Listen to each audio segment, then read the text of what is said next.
Yeah, like all my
Okay.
Master Cha?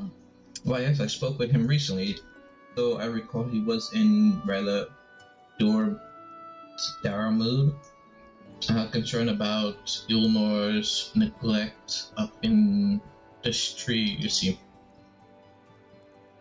With level 3 apparently inexhaustible store of meal and no great need for money, it's little wonder our business were all but forgotten under his rule. But I assured Master Cha that the Banquet of Splendor will do all it can to contribute to the revival of the tribe trade here in Ulmore, which seemed to satisfy him. He took his leave soon after.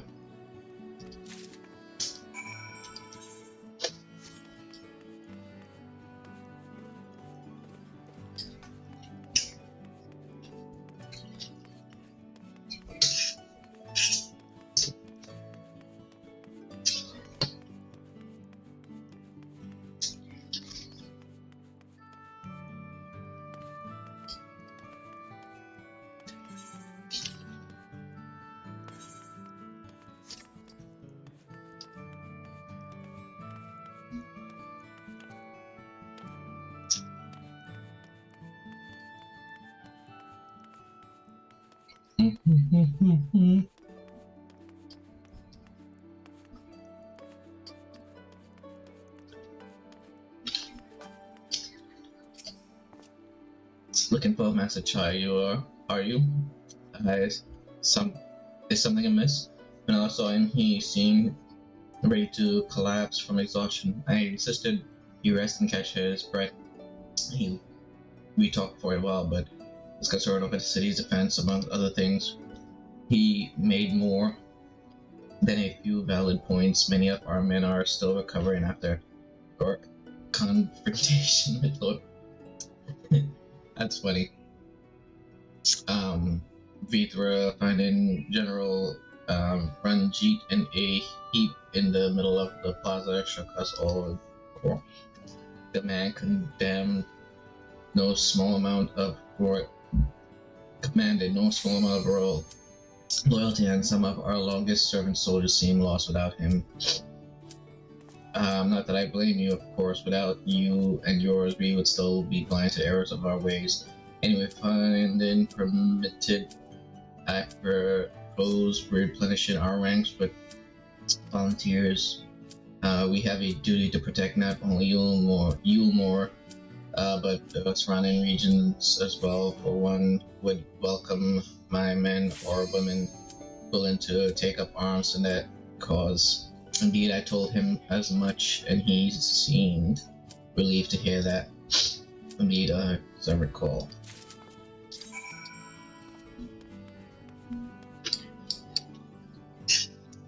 Do.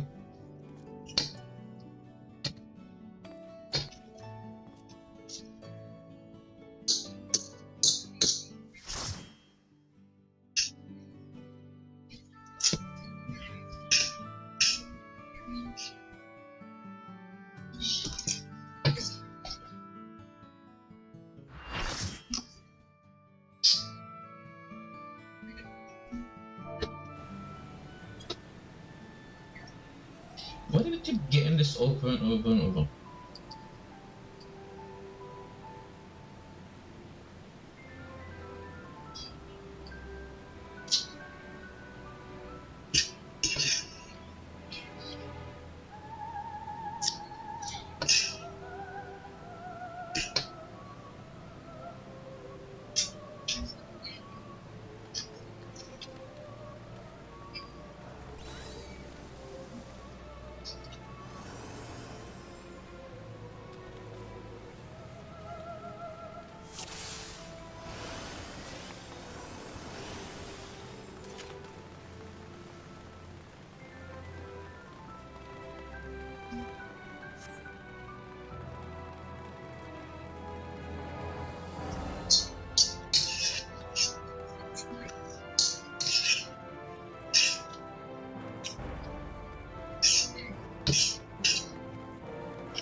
Okay.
Okay.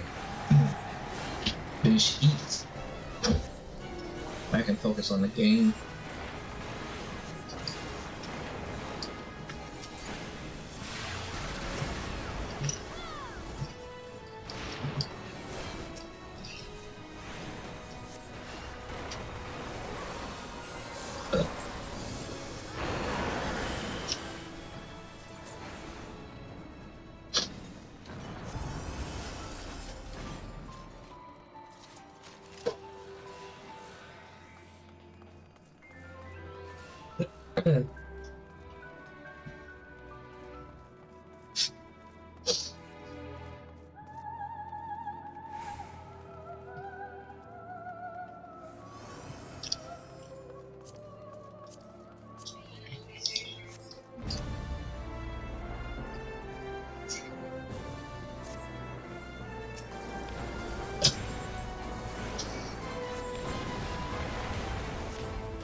Hmm?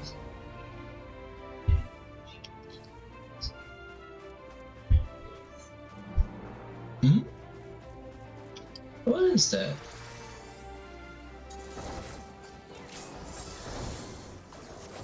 What is this?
Ooh, okay, adds additional effect that increases HP recovery via healing action. Sweet.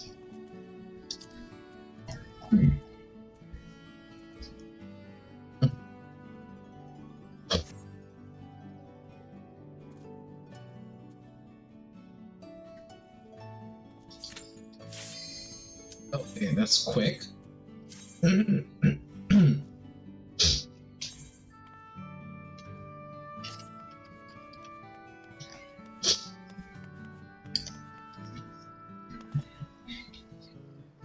What the- Dude, you're not even that high, just let go.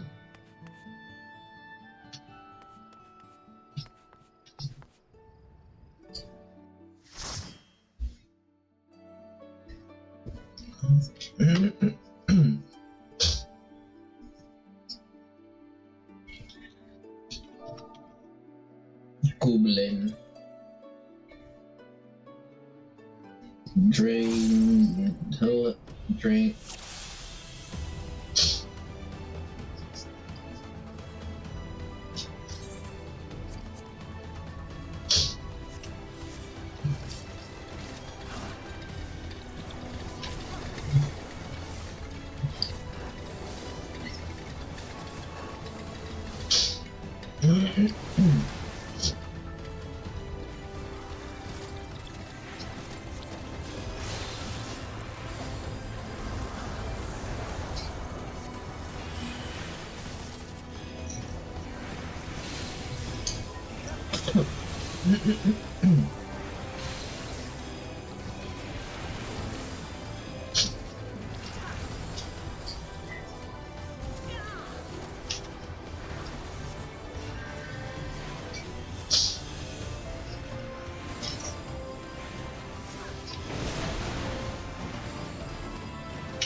I will crush you underfoot!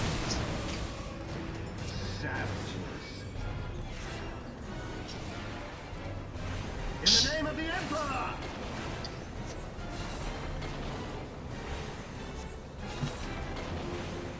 There is nowhere to run! Enough!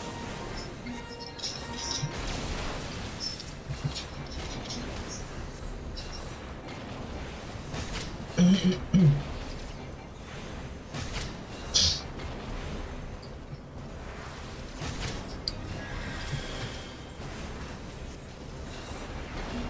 the name of the Emperor! In the name of the Emperor! Enough!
Dang.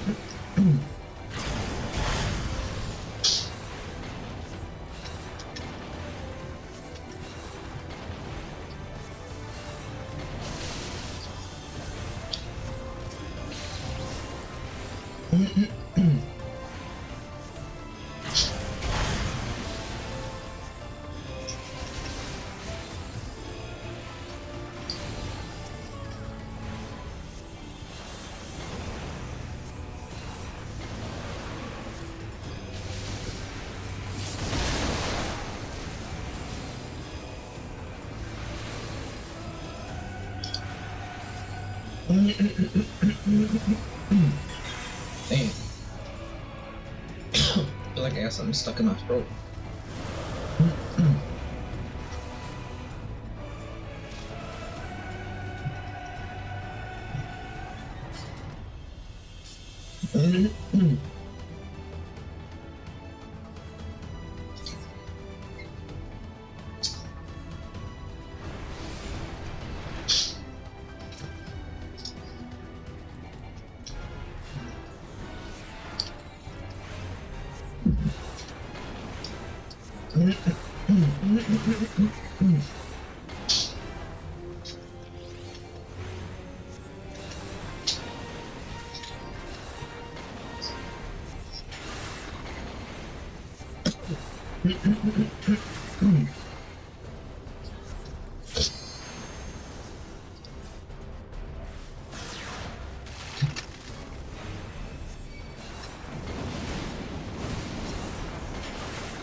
Ooh, I gotta take the trash out.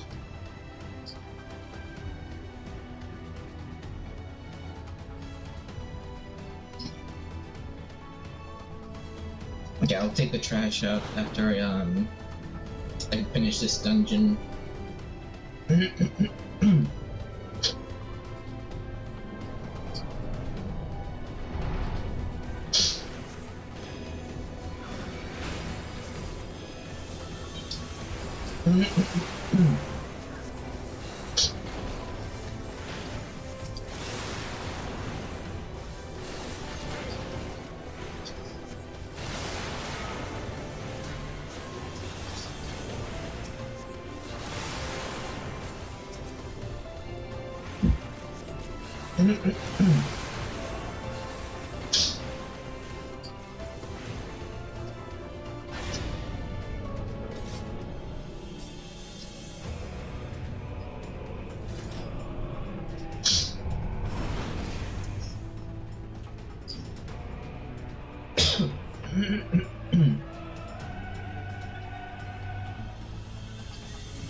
Did see the battle ground right there.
Mortal scum!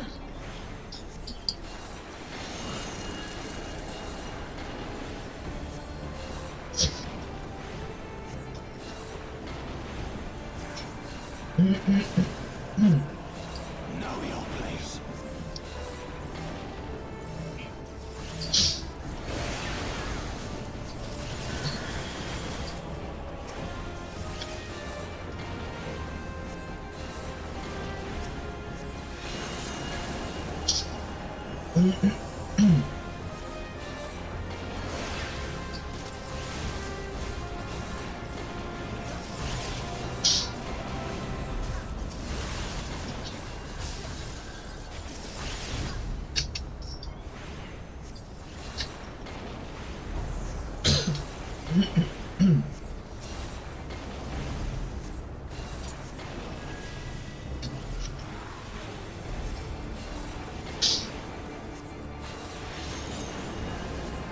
Chaos smothering forevermore.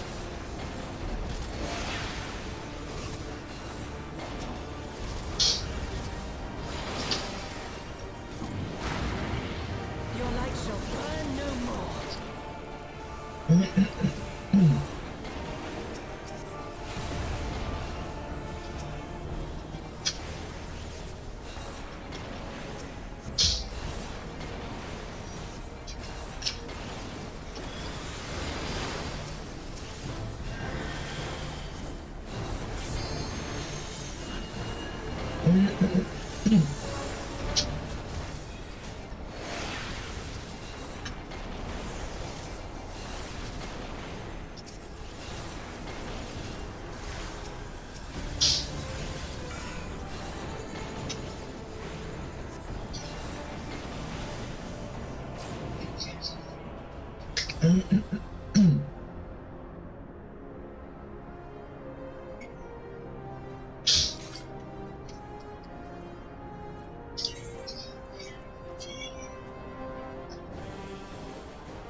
Where's the... Am I supposed to unlock Play Dead?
Ooh.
Damn.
Okay, I am going to take out the trash. I will be back in a couple minutes.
Okay, dokie, let's do this.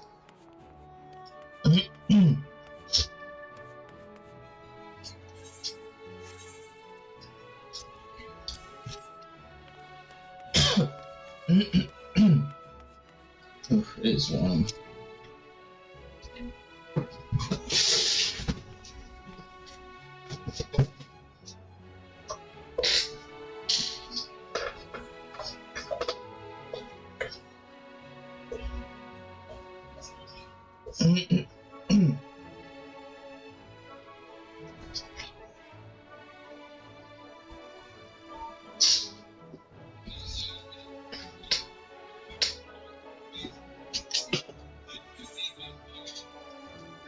Oh, what's this?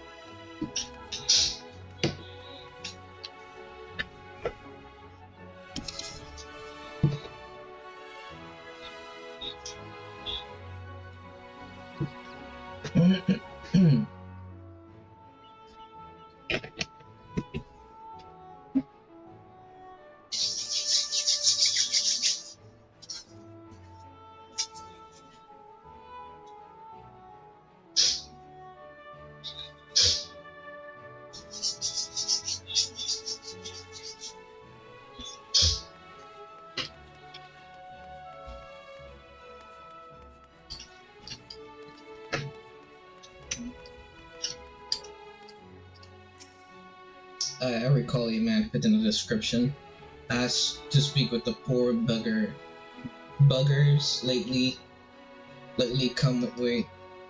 He said he wanted to know the state of things down in the derelicts, and you can,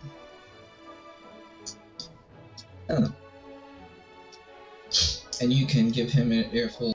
Lack of good food, medicine, clothing. There was plenty of stuff.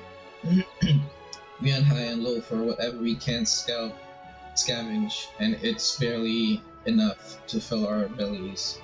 But folk here don't just want to survive, they want to thrive. When he heard that, he started mumbling to himself something about finding us work, I think. Fair play to him, though. Not content with having his ears chewed about the derelicts. He asked about the other settlements and all after that. I can't really say. Looked like he was headed for Gate Town when I last saw him.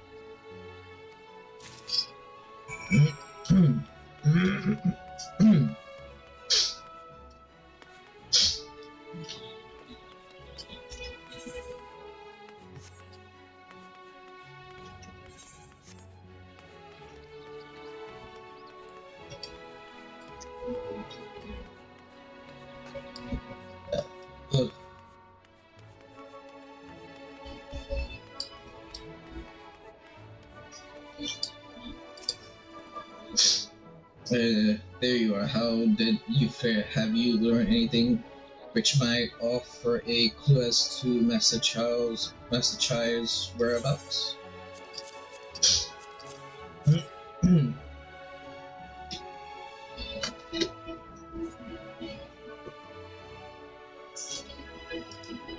Interesting. He apparently paid a visit to the Queen Bee as well.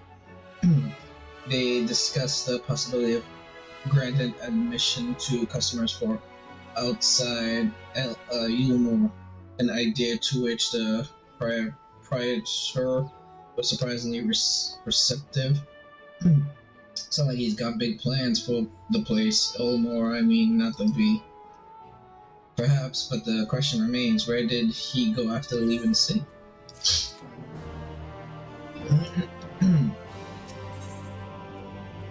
For the people, all we know for certain is that Master Cha has shown great concern, not only for Ulmo but the surrounding settlements. It seems local, then it seems logical that having consulted with those within the city walls, he would wish to do the same outside. So if you would go and make inquiries, I shall do likewise in Gate Town. I'll leave that to you. Fair enough. Where should we meet when we're finished? Top Road would seem to me best. Let's recon something there. With any luck, one of us will have stumbled onto him by then, but if not, we will have soon to continue our research.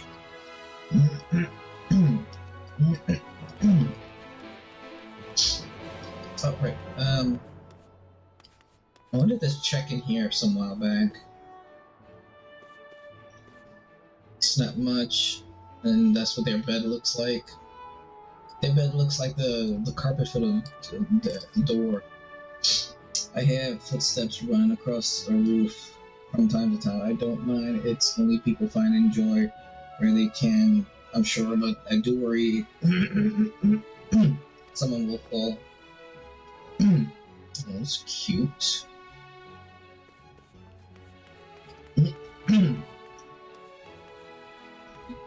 Some houses you can go in, some houses you can't.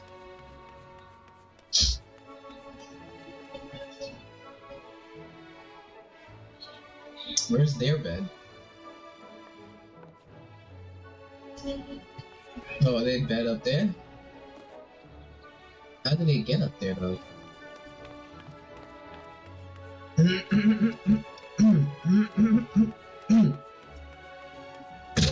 Damn it. I hate having this freaking stuff in my throat, man.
No, the name doesn't ring any bell. There was a rather dampened-looking, mystical gentleman here not long ago. He wanted to talk about the relation between an Elmore, or rather the lack of them. We lost a great many people to their promise of mule and the chance of a lavish life among the free, and Bill both three thought to make even more from us. Take even more from us, constrive the few able-bodied men we had left to guard his paradise. I didn't tell you what happened when the Sinius came. Such things are hard to forget. Bothry's gone now, and we're curious to see what will become of Gilmore in his absence. That's what I told your friend, was it? And I'm sure the others said the same. Not what he wanted to hear, I suppose, because he left soon after, and that was that.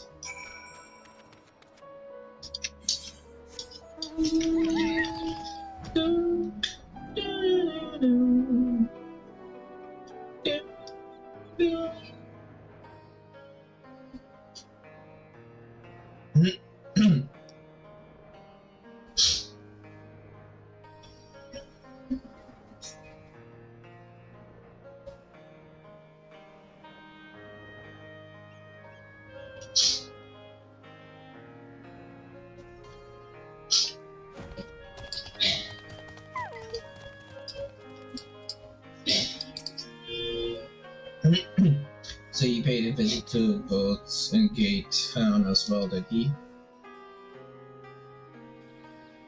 Let's see, I glean much the same. He seems determined to salvage what goodwill might yet remain among the settlement.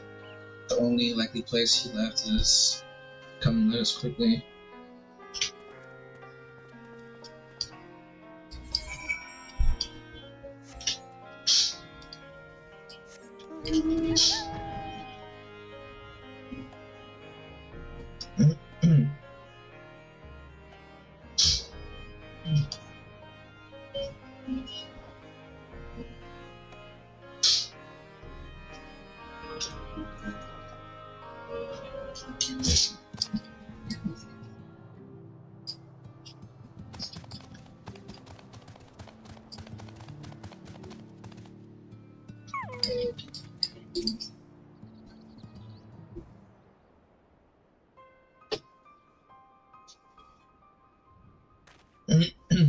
So I've realized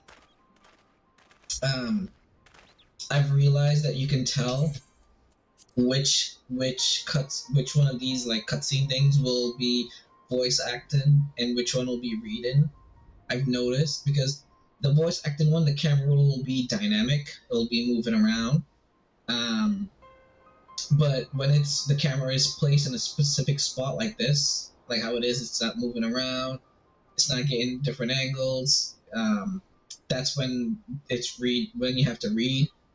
But then when it's moving around, all dynamic and stuff, that's when it's voice acting, which is interesting. Interesting that once you pay attention, you can tell which one it's gonna be. For now, what are you doing here? We might ask the same, Master Cha. We have been looking all over for you. Looking for me? Whatever for? Lady Cha has been not inconsolable in your absence. She claims you disappeared without so much as a word, and bade us return you to her side. What in blaze are you talking about? I left a letter for her in our chambers. Though I suppose she could have overlooked it, and when she gets the idea into her head, I can only apologize. Now I'm done, Master Cha. but since we are here, might I ask what compelled you to come all this way? We were told you had been elected mayor, and from what we have gathered from the nearby villages, you have been inquiring about the people's grievances. Is it safe to assume you mean to take office? No, let's not jump to conclusion. I did seek to learn about the problems faced by the people of Colossi. That much is true, but I am by no means sure I am the man to solve them. Tackling our many challenges will require resources, and until I have secured them, it would not be right to assume the role of mayor. I see, and you believe said resources can be found here? Indeed, the people's grievances are many, but in the course of my inquiries, I have already met with several individuals willing to lend their aid in addressing them. However, there remains one individual crucial something to my plan, a man whose counsel might yet make a mayor of me. With respect, such forethought is in itself proof of your suitability. The city needs you, Master Cha, and I am certain this man of whom you speak, whoever he may be, will reach the same conclusion. For what little it is worth, we will vouch for you should he require convincing.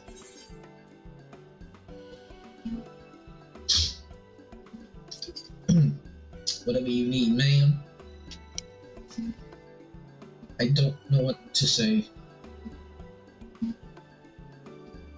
You don't need to say anything. You've got your actions to speak for you.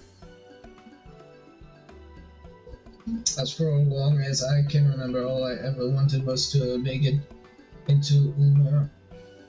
But that dream's gone now. Bursts like a bubble or a boil, or more like.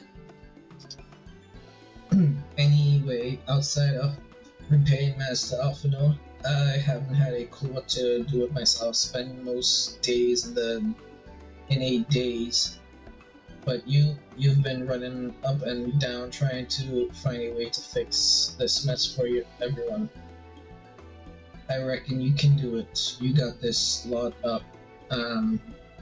Mount Gold, didn't you? How hard can Marin be? You're going to stir a little more to a better future, I know.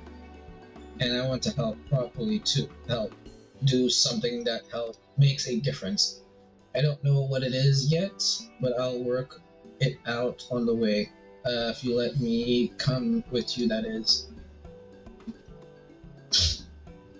Look at that! Those lines on their head just look so weird.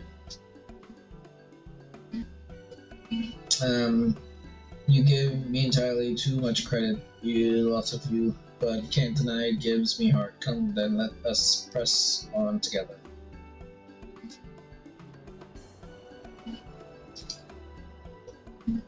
But we mustn't go ahead of ourselves. Umar needs more than a man with good intentions, which is why I'm here to find one with the experience needed to see the city thrive. Who is this man exactly? I'm certain he's here. Rendon is his name, and yes, he is, or was. I had scarcely begun to explain myself when he decided his time was better spent elsewhere. He served as chief advisor to Avolthri's father when he was in office. If Ranjit was the mayor's right hand, one might say Thing was the left. And between them they kept Umar on the road to prosperity. The city needs more than a mere man of business, which is why I must find him. But even if you do, what makes you think he will listen? But before giving chase, might it not be wise to speak with those who know him here? They might be able to shed some light on his reason for rejecting your... Yes, I suppose that makes sense. Perhaps we should start with Tristal then. As I recall, you made rather a favorable impression on him. I'm certain he would be willing to talk to us. Is it what I think it is? Yeah, I think it is what I think it is.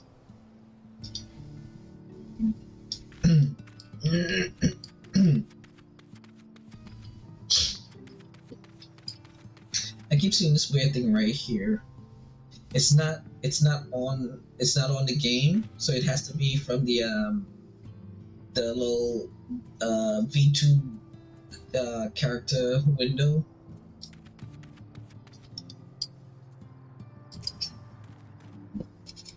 Greetings, friends, and to you, Master Chai. I presume you are here to ask after I wouldn't help over here in your earlier exchange.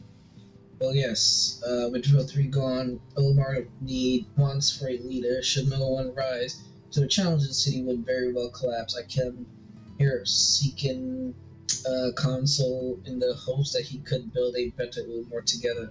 And that is still my wish, but given how you were abominably something mistreated there, I will quite understand if you choose not to help. Worry not. I bear no grudges against you or the people of Umar. I would not see you suffer for 043's villainy, as you no doubt gathered from your meeting earlier.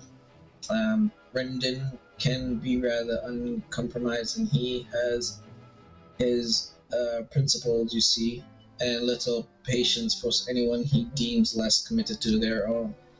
You dare desire to right the wrongs of your past, of Umar's past, and is quite admirable, but I fear the guilt you bear on the city's behalf works against you. I can see it in your eyes, in the way you carry yourself. It goes without saying. He sees it as well. You must let those feelings go, Master Cha. Be more assertive, committed to this cause, and prove to him Umar has the resolve to change. I believe he was heading towards Pit 8 when he left. If you plan to go and speak with him, I suggest you be firm and clear in your intentions. Very well, to Pit 8 we shall go, and I will not take no for an answer, not even maybe.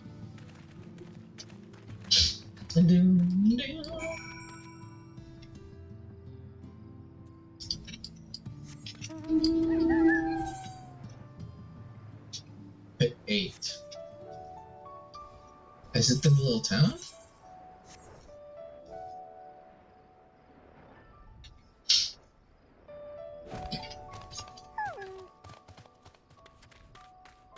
This little thing. That's so cute. That's so cute.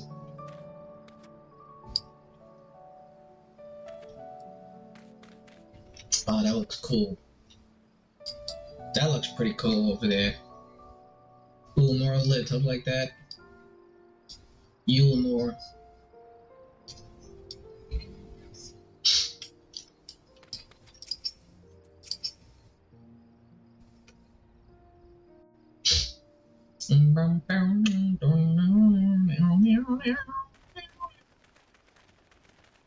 Okay, still image. Well, No, it's not a still image. For a second it was still.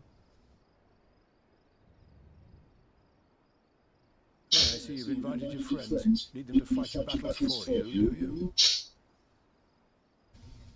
No, I didn't invite them, as it happens. So they are indeed my friends.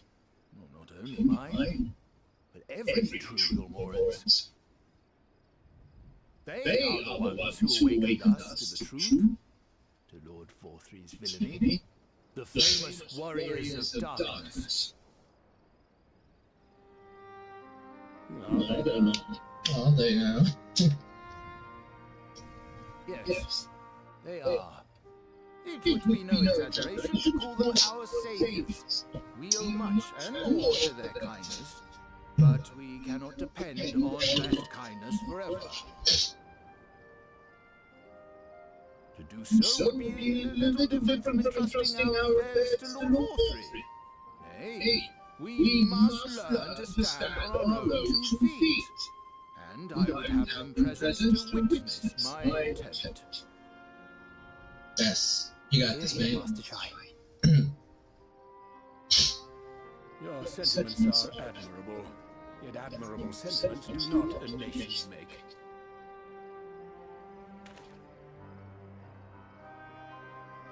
In my capacity as advisor, I once strove to build a better Yulmore, gave honest counsel to my superiors, drafted laws for the benefit of one and all. But in time, my values fell out of favor.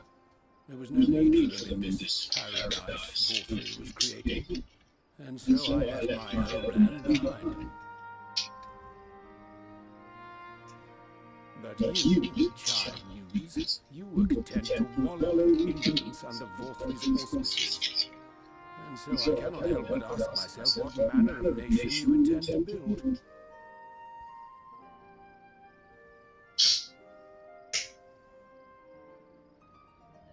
You got this, man. I can offer no simple answer to that question.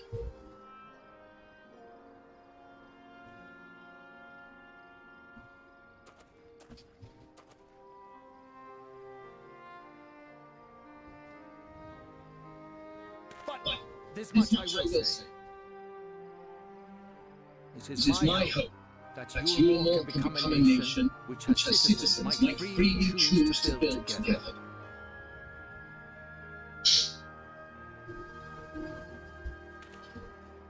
A great many people, myself included, flocked to Yulmore seeking sanctuary. The alternative being to live in fear and die in pain seemed an easy choice. And sanctuary we found. As much food and drink as we could ever want, secured at the cost of the surrounding villages. Little wonder the people gathered at our doorstep, begging to work among the bonded. The free were blind to it all, of course, content to, as you say, wallow in indolence, in ignorance. Were I mayor, I would first take stock of the city's resources and see that they were assigned equitably.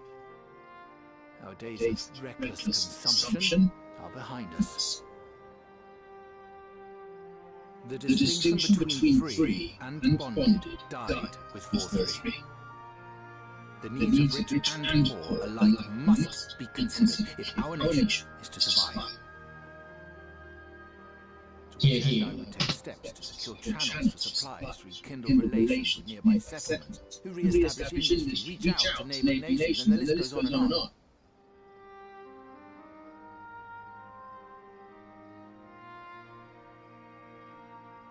But I am no ruler, nor even a politician. I am an entrepreneur. My expertise lie in planning and profit. I haven't the knowledge or experience to run a nation. Please, friend, will you not help me? Together, we could solve the city's problems. Build a Yulmore for the people. What are those things at back, his back right here? That's I wonder what these are. And why are they in the back? It's not like he can just reach back there and grab them, can he? I'd rather like the sound of that.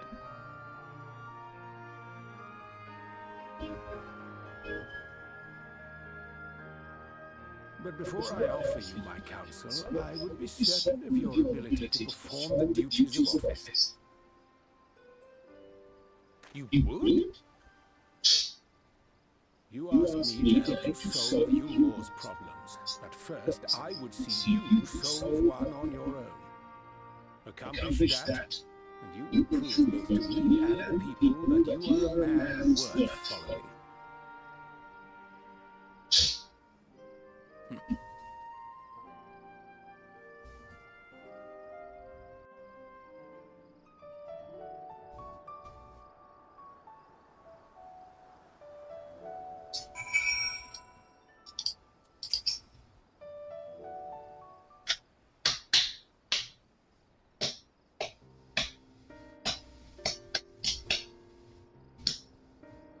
Right then, is there any particular issues you would have me resolve? Using the conduct and assessment of the problems we are now faces, I so you will agree. Therefore, that the matter of dwelling food store is the most pressing. Yes, it being neither a desirable nor less sustainable option, I assume alternative foodstuff are now required to fill the void. And a man who hungers is not like to contribute much to society, save violence perhaps. So tell me, how do you propose to solve this? Give me a satisfactory answer and I will consider offering you my counsel.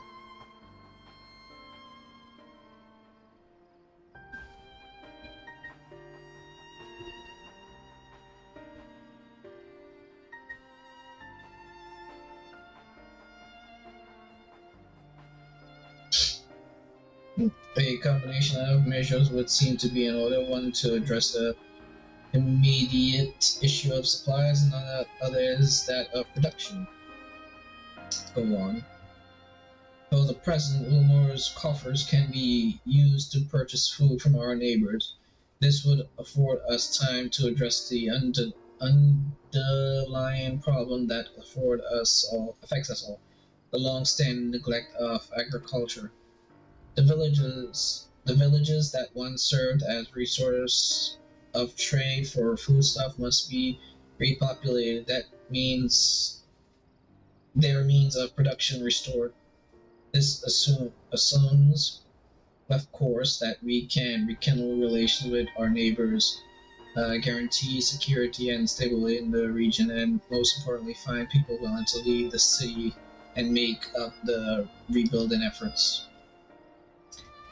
Think of that all by yourself, did you? Well, yes, it began as a rather abstract plan I drafted some time ago after speaking with the people of Wilmore and the nearby settlements. You've impressed me. I have, well, this is a relief. You haven't secured my support just yet, only my attention. Grand plans will not be enough to pursue the masses. If you would ask them to rebuild, you must provide them the means to do so. A fair point, and one to which I have given much thought. I propose the use of Talus to aid in the establishment and maintenance of these settlements. Their employment should drastically improve efficiency and ultimately increase production. Tallest, but did the list stoneworks close their doors many years ago without a ready supply of necessary equipment? The people would starve before plans could be put into effect. Well, as the heir of something stoneworks, it just so happens that tallest are my field of expertise, and with a little help, I'm quite certain we can acquire what we need in no time at all.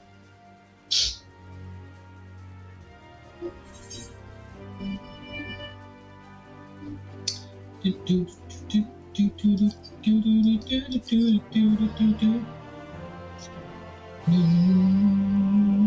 know, instead of grabbing food stuff, I should grab the other stuff.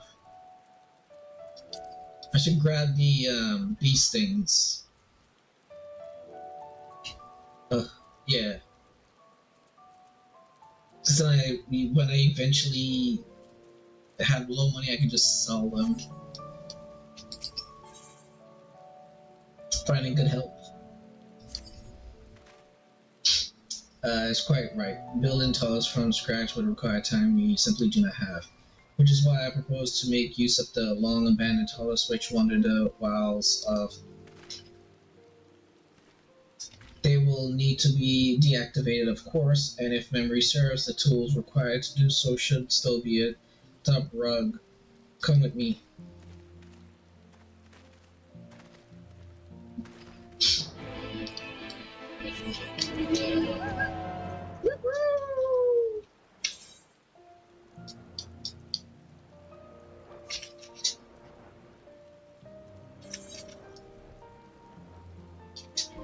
What is this gonna unlock? I'll have to do these quests and see what they unlock. Cause they're supposed to unlock stuff when you have those little quest icons.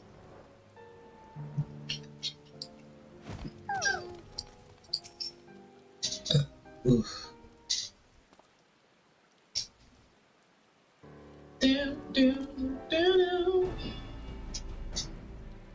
No, memory hasn't let me down. This chest contains canisters filled with something potent insulating powder capable of halting the flow of ether and Natalis. We need only get within throwing distance of them and let it fly. Just disabling them without damaging them. Ingenious an old trick of the trade, nothing more. Once disabled, it should be simple enough matter to get them to march to Ulmore. Moments repair can wait. Originally, this is where I should ask you to run along to do the deed, but as I have said before, it's high time we learn to stand on our own 2 feet. Thankfully, throwing containers is something even I should be able to manage. Come off it. Even if the Talus ain't a threat, there's 101 other things out there waiting to make meal of you. That's as may be. That's as may be. But as tasked me with solving this problem, I will not sit idly by waiting others while others risk everything to see my harebrained chance realized at this time. Which isn't to say the mere thought of it doesn't fill me with dread. Truth be told, I can't feel my legs. But to prove I'm a man worth following, I must lead it by example. Well said.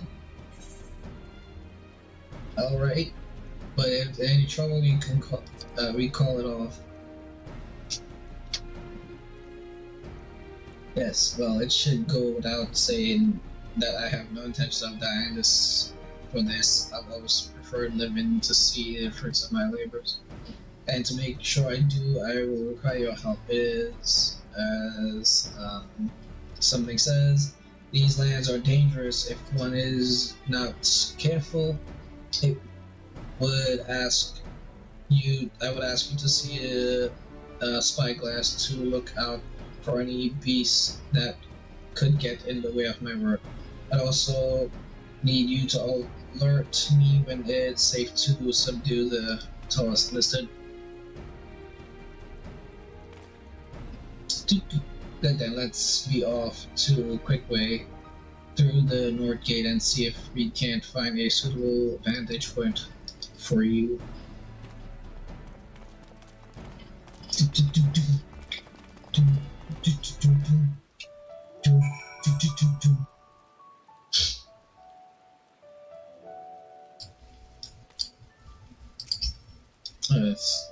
This is the vantage point? I can barely see.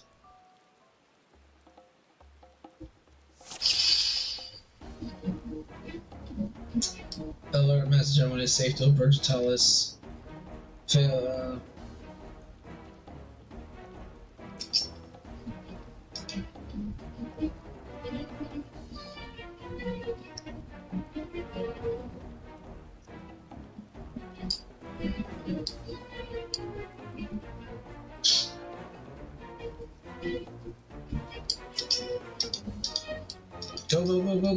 What the hell?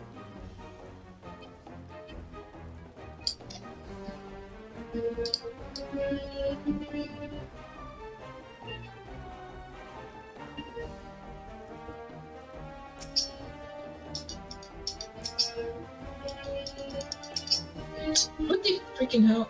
Oh, I'm so stupid. Okay. I got this. Oh. Okay.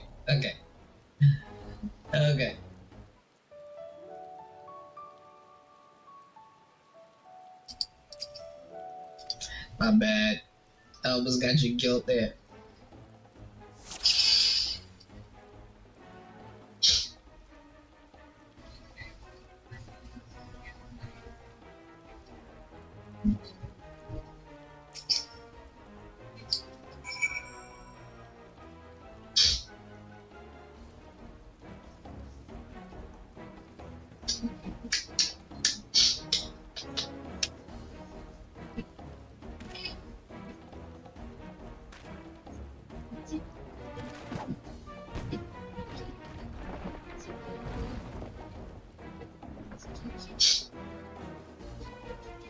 I did. Let's move on to another house.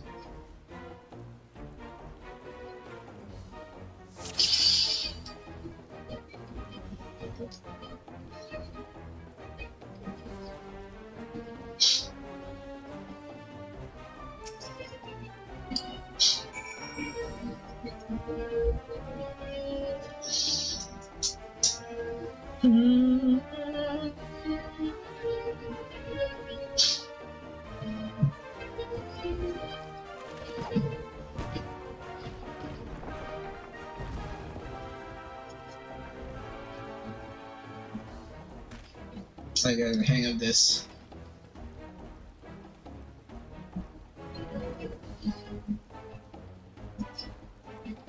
Leave the next one to me.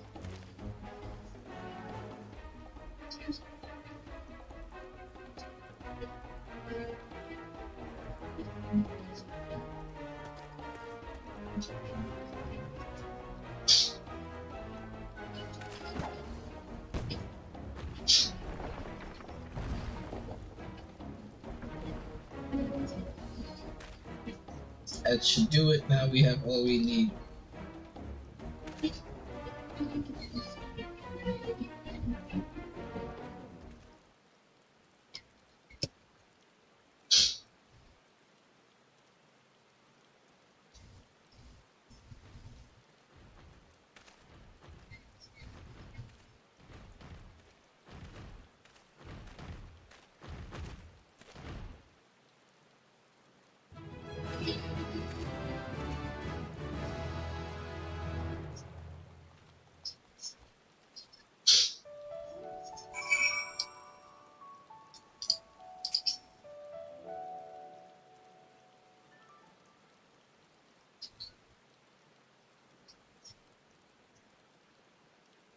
I can scarcely believe it. It was a reckless, foolish plan, but somehow it worked.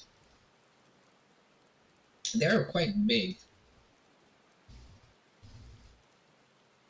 I did it.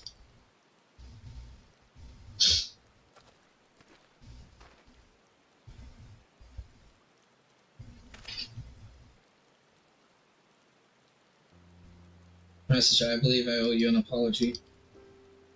Your plan to replenish Ulmore's food stores shows forethought and sound judgment. What's more, it is plain your time at Soul has equipped you to lead, as evidenced by the extraordinary company you keep. You, sir, are more than qualified to be the next mayor of Ulmore.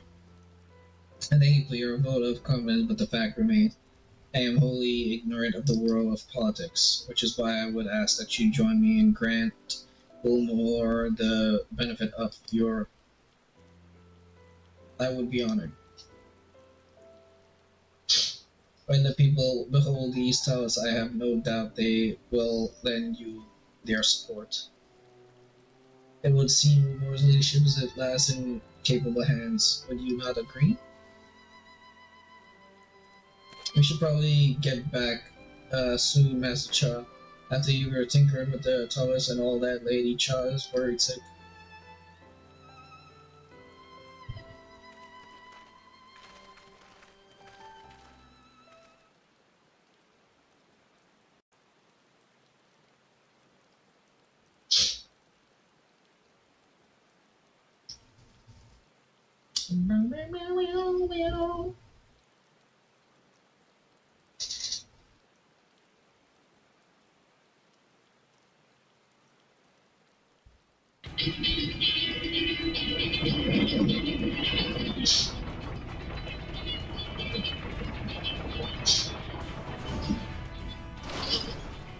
Just imagine.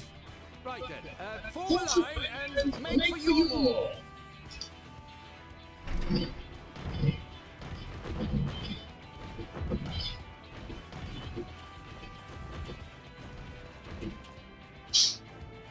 Just imagine seeing that coming down the elevator. Like if you're somewhere around here, and you see that shit coming down the elevator, you would think they're leaving their habitation.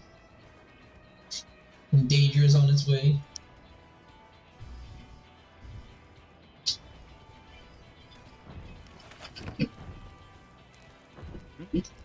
What's the noise? What's the noise?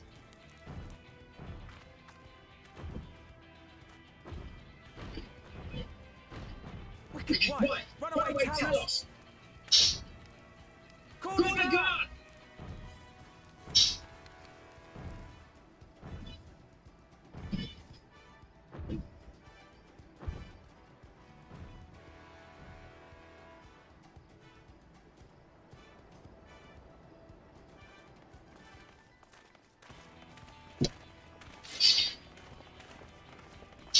Only one guard clan? What the? 3 guards only? Stay back! All of you!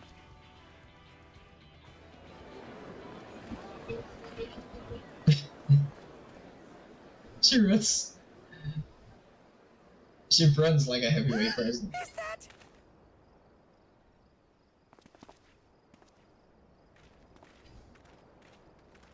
Darling, you're back.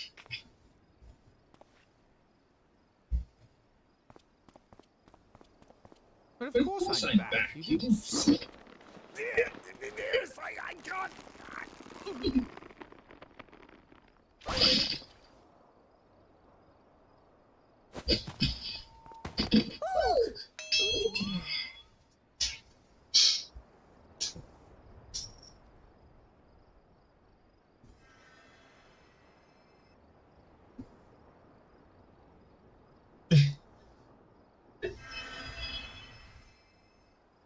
Oh, thank you. I'm sorry, my darling. It's just the sight of you filled me with such joy. I couldn't help myself.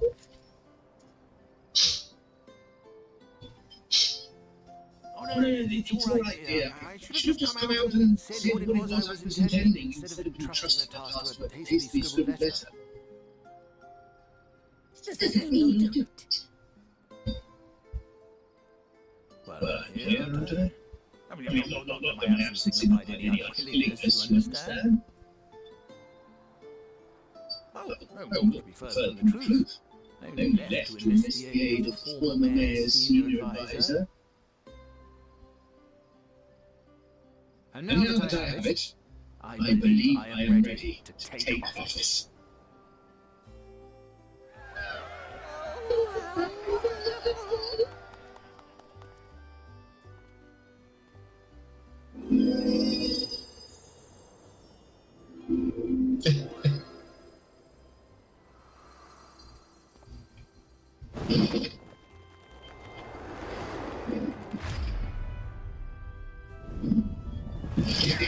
Please.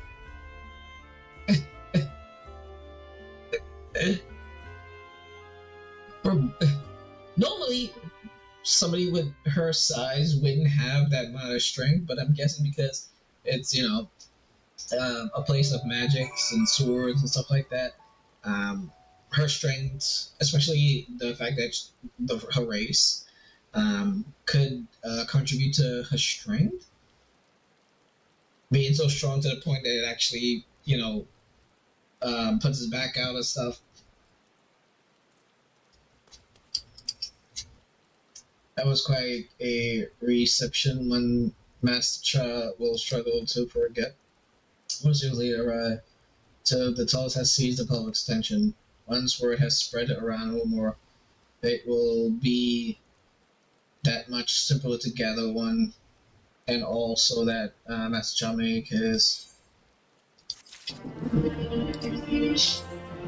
moving forward. Is moving forward the end of point 1?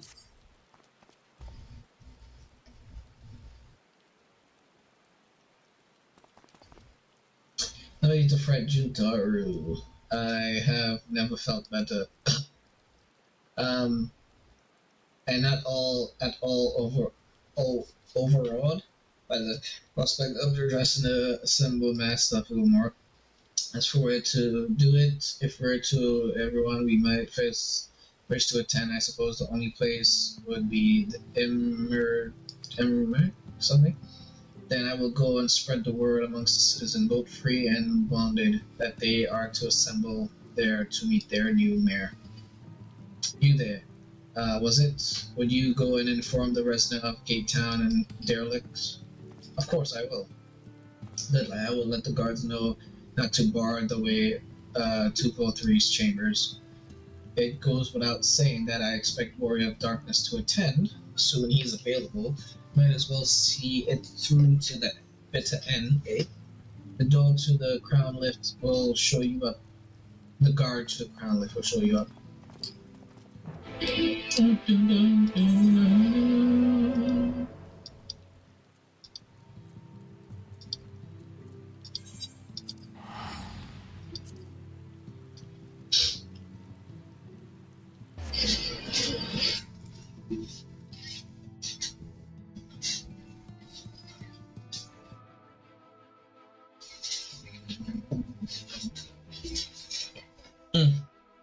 Okay.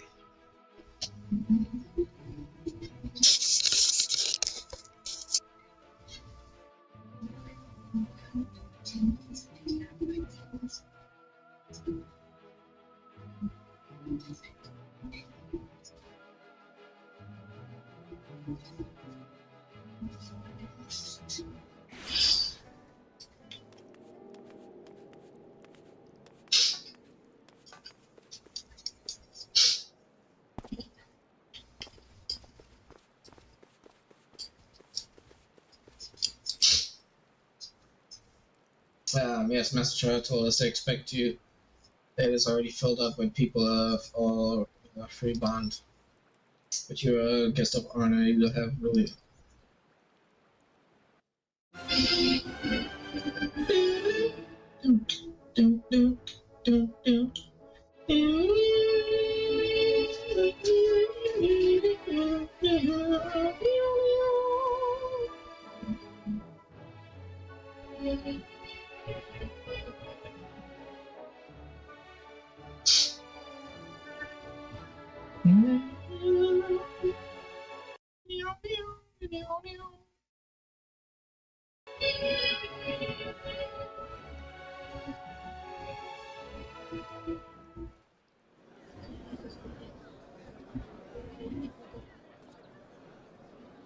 There's very little people.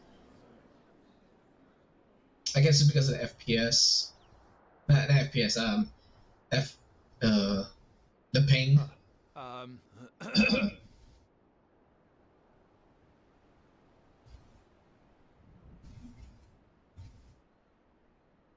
Go on, dear.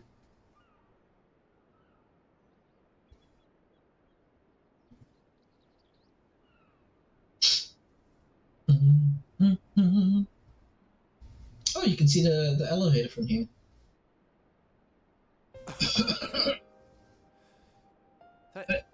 Thank you all for gathering here today.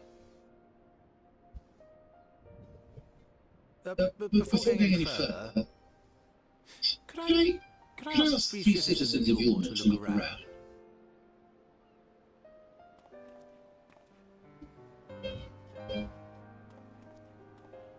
It is a sight none of us would ever have seen under Lord Volturi's rule. Not only do we stand in the familiar presence of those we once called the bonded, but today we welcome the peoples of the derelicts and Gate Town too. Today we welcome the warriors of darkness, come to bear witness to Yulmar's new beginning. Ooh, damn! Look at those legs.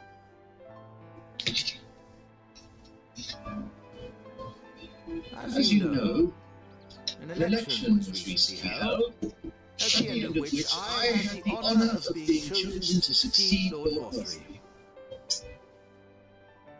You place great faith in me, and I promise to do my utmost to live up to your expectations.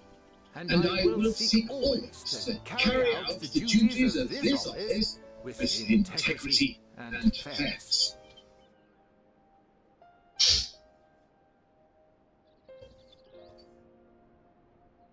Always, I say, but not forever.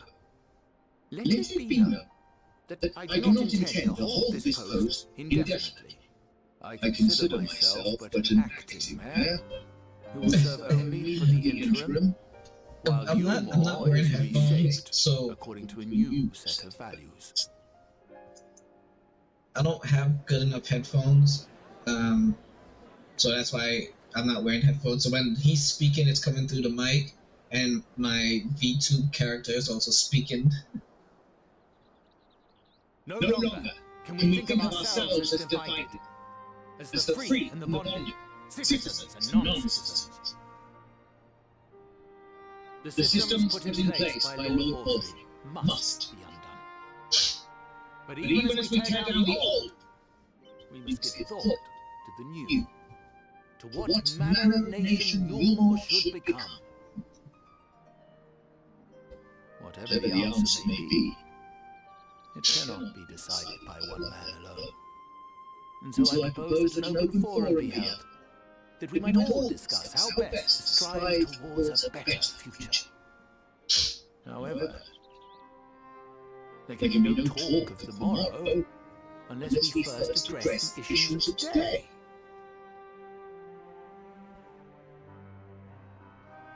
Securing new sources of food, rebuilding relations with our neighbors, re-establishing industry. There is much and more that needs to be done.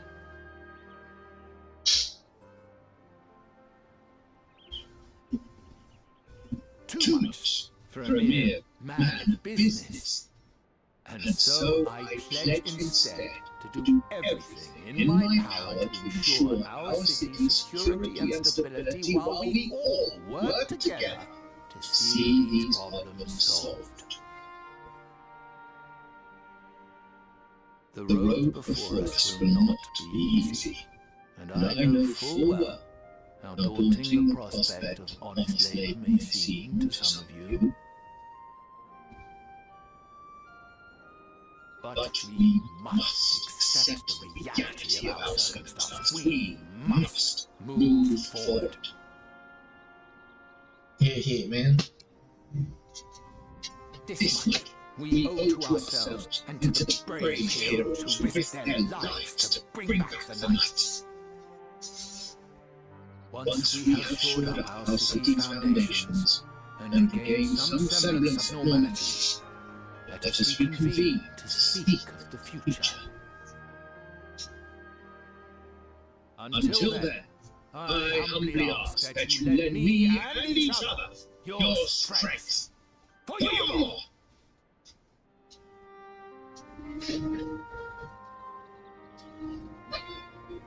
Oof, oof, oof. And those legs. Tasty looking.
That was a fine speech, Master Cha. I believe your word stirs every soul in attendance. Stirred them to action, I hope. If I have learned anything from all of this, it is that change begins with the individual. 'Tis but a matter of finding the strength to take the first step. Soon my fellow Illuminarians can, it should be my honor and privilege to help them walk this road we have chosen. But we must not forget the individuals who made all these changes possible.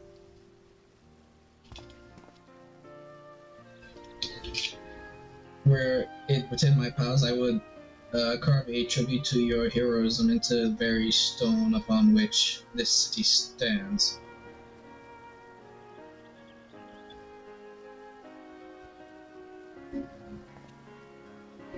I hate to change the subject, darling, but now that you have officially begun to have taken off, have you gotten any thought on your mayoral seat?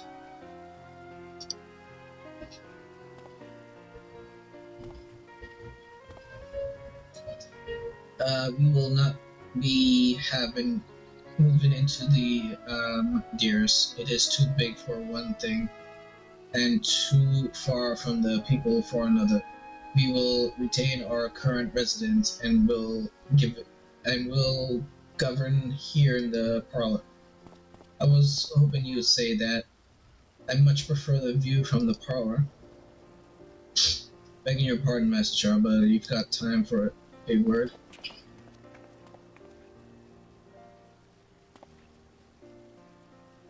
Yes, of course. Aye, that's me. I like your speech, but there's folk outside the walls that don't even have enough food to last till tomorrow, and more who counting their crumbs. If you're planning to change that, I want to help set things in motion. Then we've much to discuss. No sooner do I take office than my work begins in earnest. Well, I suppose I brought it upon myself. Thank you again for your help, Junta'ro. I hope to see you again before long.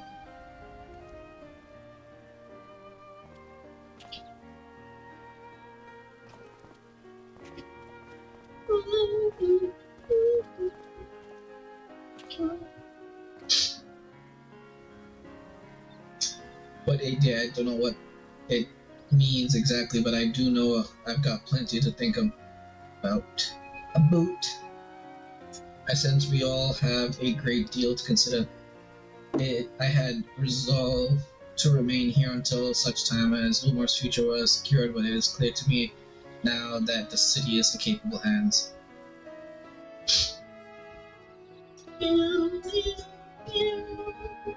So where's the terrace? Is it here, this level? Is that at this level? Because it's supposed to go around the whole place.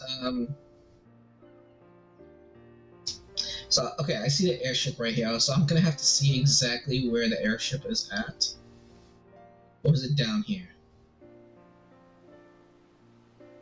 I'm gonna have to take a run outside the terrace and see. Let's see. Okay, so it's not exactly around the whole set. Where's the airship? Okay, so the airship is up there. So yeah, it was a layer below.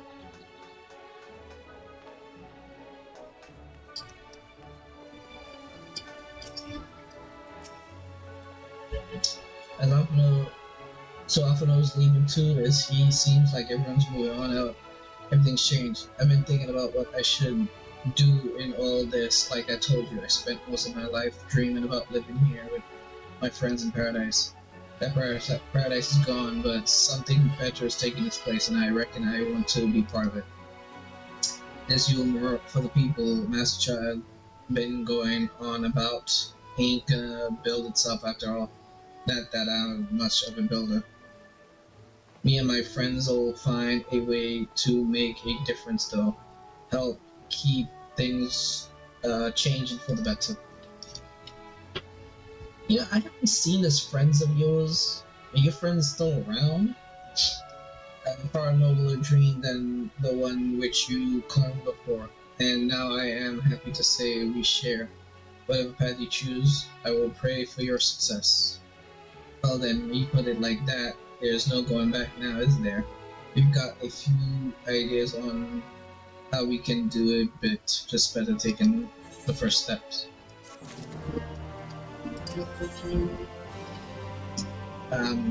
Vows of virtue, deeds of cruelty? Truly, to see thus inspired by our action is inspiring in itself. Yet, however much I may wish to stay and see what comes of the efforts, no more we have matters on our own to attend to come, we should return to the Crystal Tower. Perhaps studies have come form fruits.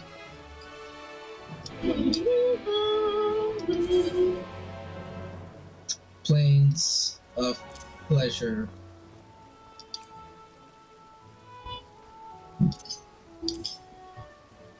Okay, I have not done the thing yet, so let's go do that. The daily scratch tickets. Let's go and get that out of the way, and then we will teleport back to Crystal Tower.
Ooh.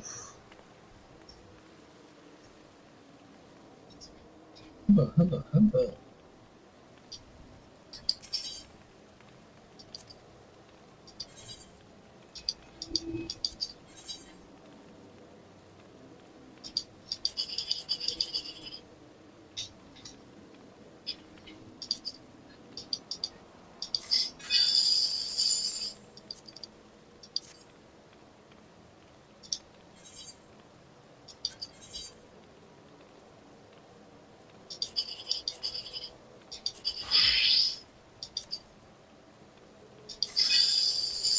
Nice, beautiful. I love seeing it.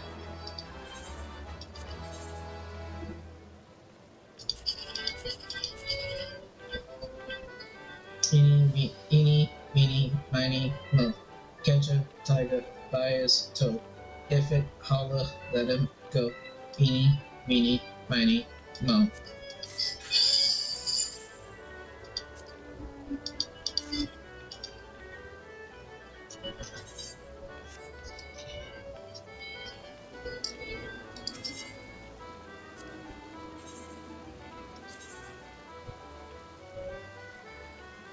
Wait, do I not have? No, I do have it.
taking a while to load up.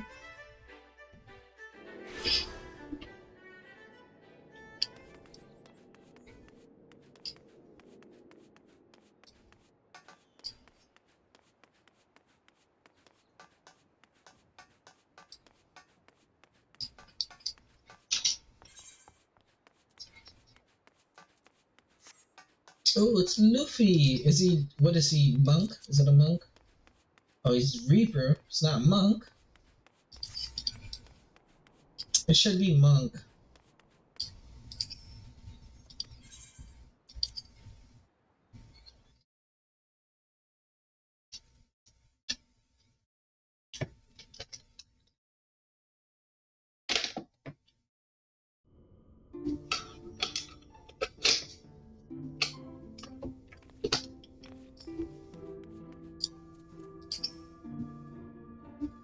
Welcome back, my friends.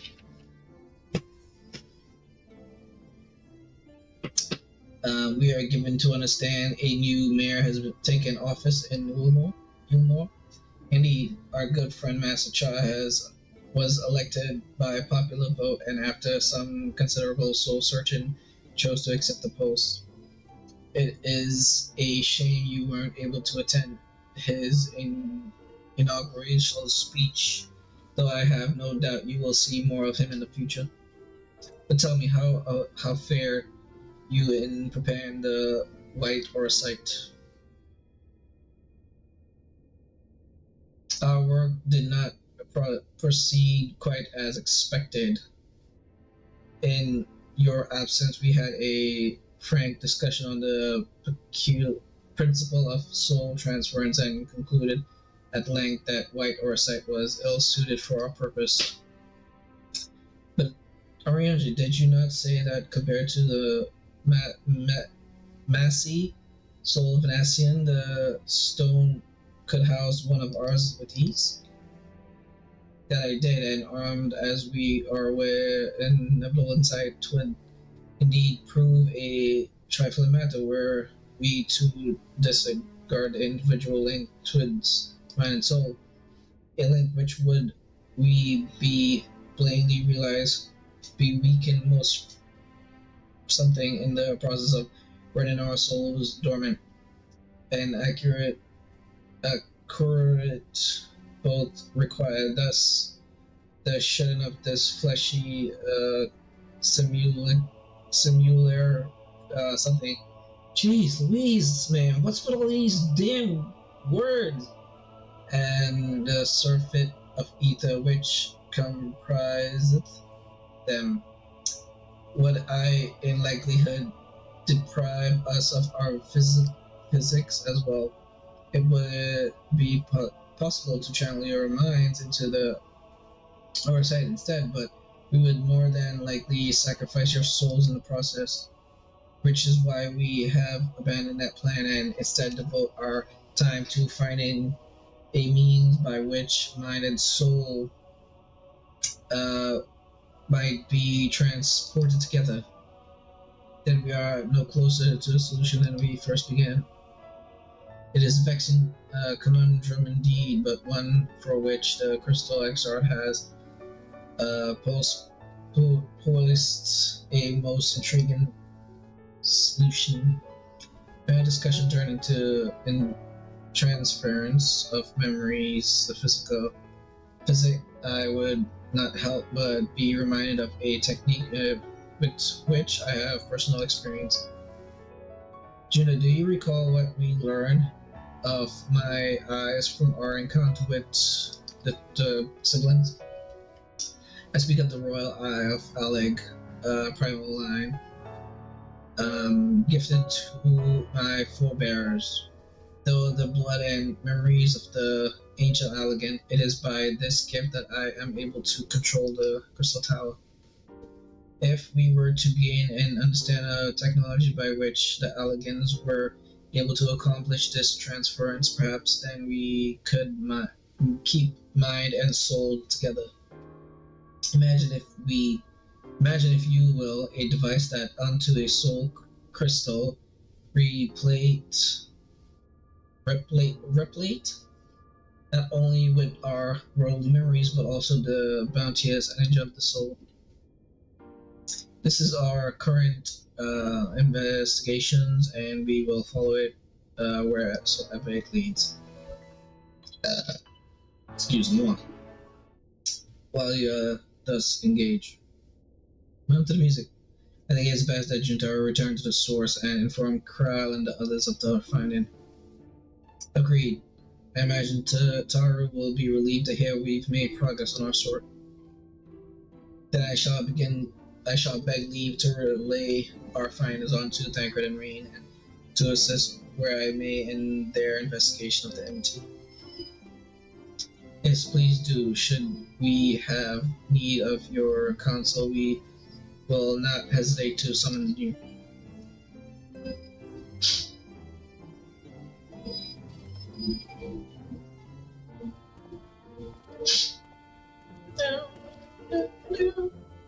Given our regards to Taru, won't you?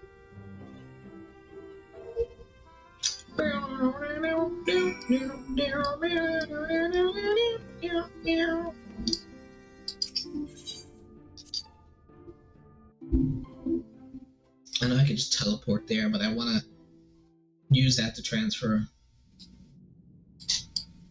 Now we are the source. The sauce. The sauce.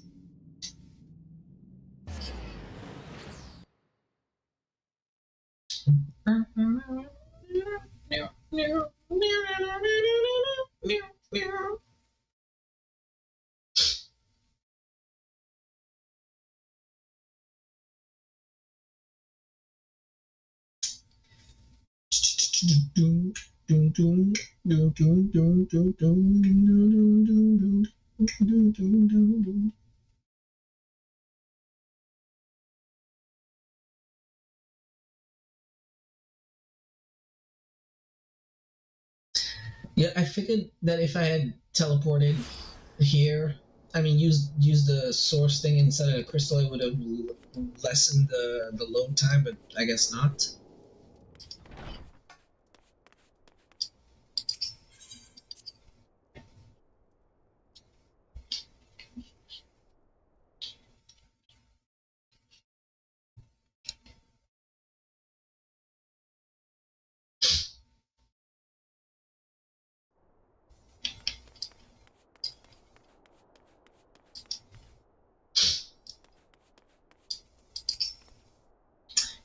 Judaria back. How did everything go in the first? Wait, don't tell me. Crow will be here shortly, and she'll want to hear too. She's just turning to the others. Their bodies, I mean, gods. I don't think I'll ever get used to saying that. Anyways, you can tell us everything. Busby, there's a continue playing sequence. Recommend add you. Yep. Yes, sir. Alright, let's put some lip balm on my lip.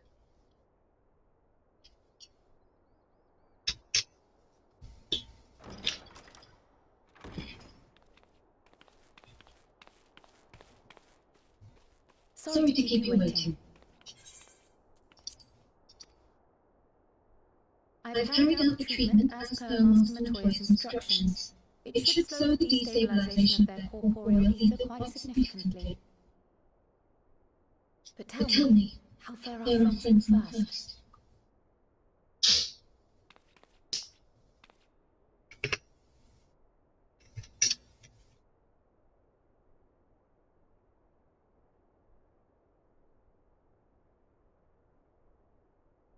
So this Becklug's the first leading authority on soulcraft, are they? Sounds promising. And Uriange's profit solution of white aurosite is rather ingenious now that I think of it. Well, while they press on with their preparations, you may rest assured we will continue to do our part here.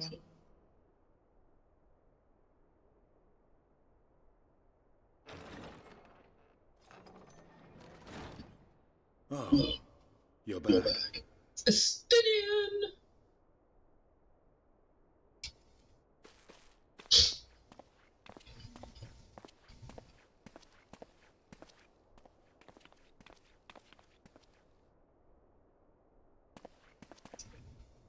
And none the worse for wear, I see.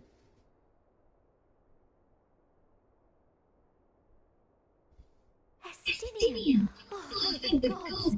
We've been worried sick. Did you lose your link pearl or something? The situation in Garland has become more complicated. I was making my escape from the capital when I ran into one of yours, Rio. He thought it best we come straight here.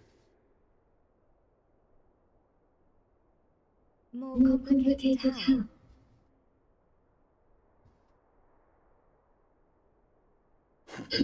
Where to begin? After entering the Empire via Ras Khan, I went about my mission investigating Black Rose. It was then, inside a provincial factory, that I encountered the one who styles himself Shadow Hunter, Gaius Balthazar. Our goals being apparently aligned, we joined forces and ventured on into the heart of the capital, to the very Imperial Palace itself.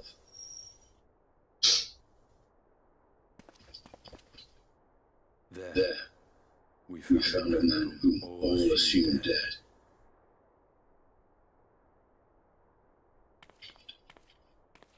But his soul lives on, and he has wrested back his flesh. Xenos Galthus.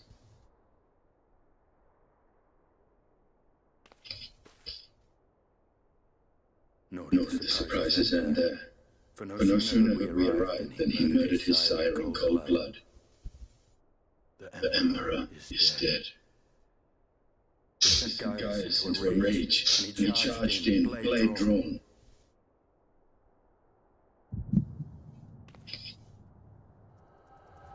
What's wrong? Me and Krell saw it both.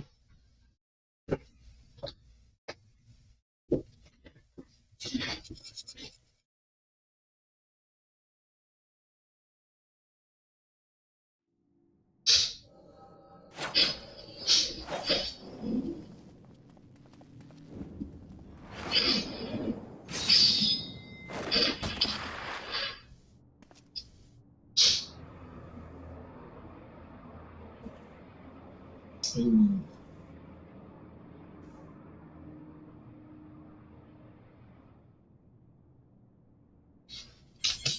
I've seen him in action, his body at least. You will not best him alone. Nay, death will not come easily to that thing. If you would join me, then by all means. For what good it will do. The Black Wolf and the Izur Dragoon. I suppose this might suffice.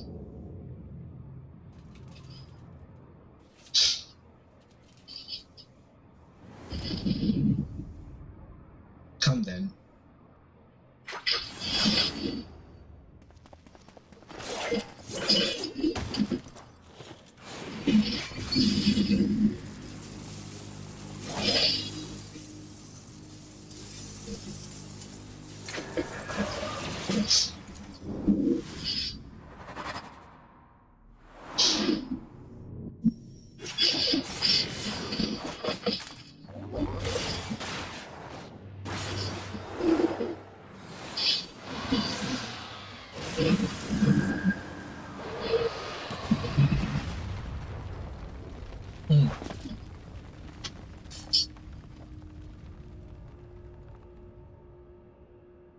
Simple pleasure of one's own flesh.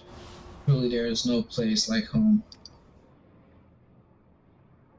Abomination. Whatever he is, Juntara has barely a match for him if we stay here much longer.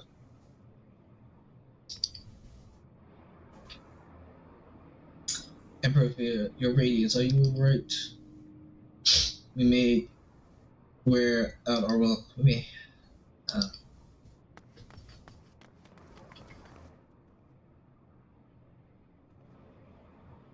No, radiance, no! Must even the most middling of sport be spoiled? That would inspire to bore me. I have no cause to remain. I leave these vermin to you.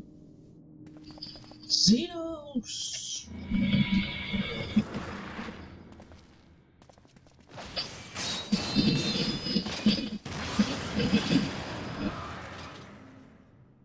Well, any bright ideas?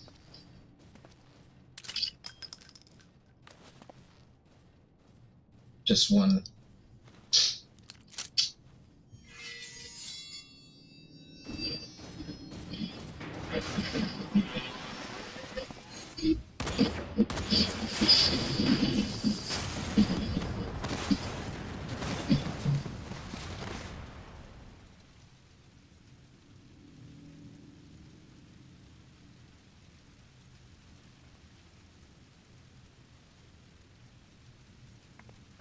Your radiance.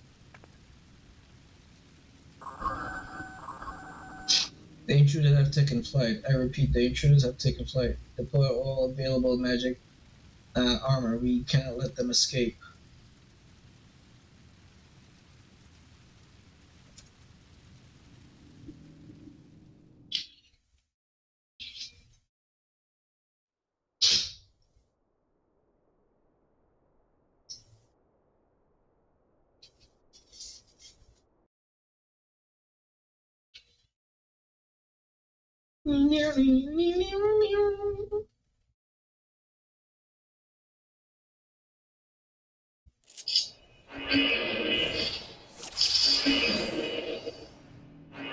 Let me. I wanna go grab a couple tangerines.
Well, somebody's been busy.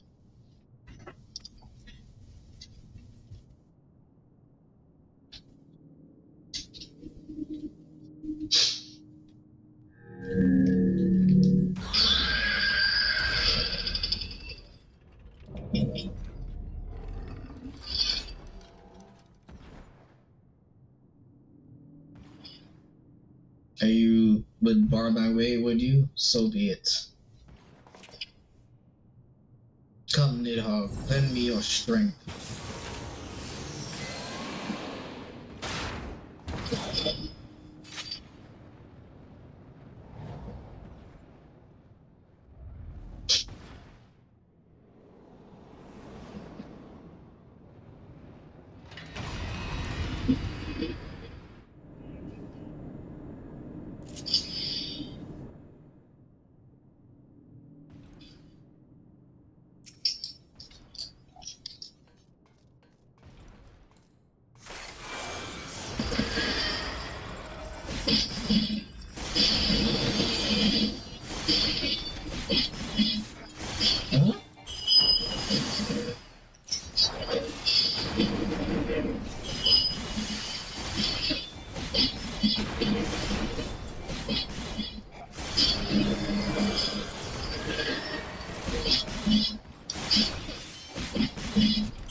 Oh, okay, I got him. Okay.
Nice.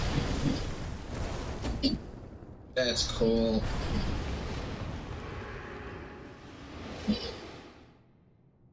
That is cool. I completely forgot about this fight.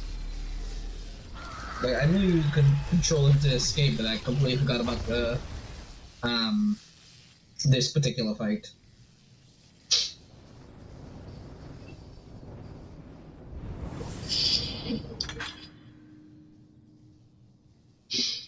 Let us away. Guardians and their machina. Now where are you guys?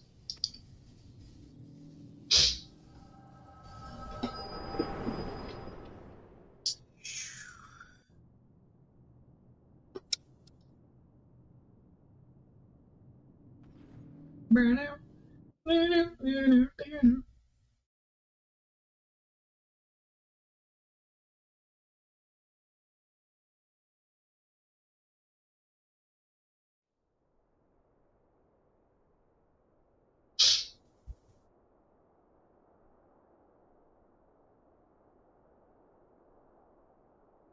you all right?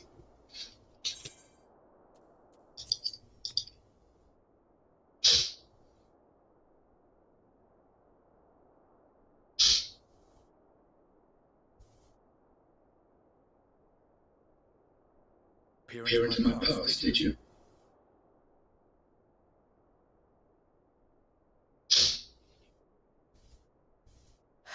Well, I didn't quite relive the experience as you did, but I bore witness to it all.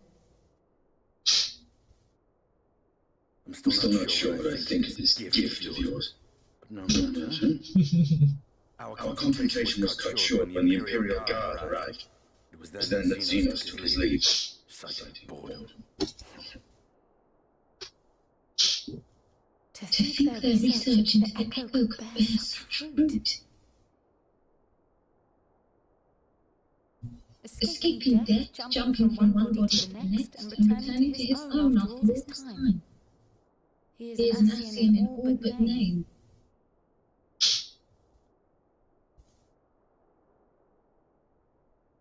It beggars belief, aye.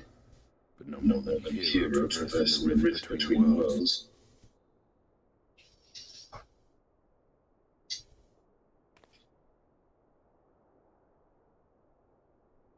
My concerns are far more prosaic. With the Emperor dead and the Crown Prince missing, the Empire is in disarray.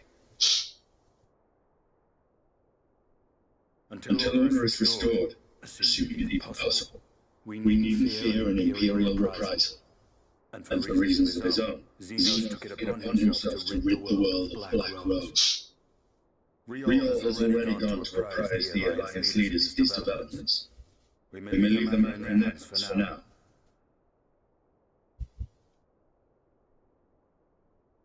Then perhaps we have seen the last of the fighting at Gimlet. Though if it comes to civil war, I cannot help but fear for the provinces.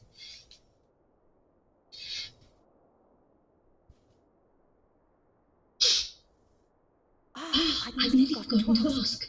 What became of Gaius? Did he not escape with you? That he did, but we parted ways shortly after leaving Garlemald. He claimed another threat had arisen which demanded his attention. He didn't elaborate, but the absence of some device or other in the capital gave him to believe they're planning something. Lest you worry, I believe he has well and truly shed the Black Wolf's pelt. Conquest is no longer his objective. We may safely leave him to his own devices. Well, it's nice to have one less foe to worry about, even if we do have a mysterious new threat to look out for instead. Speaking of which, I'll see that Riol and our Shinobi are made aware, though we still know next to nothing. It can't hurt to be vigilant.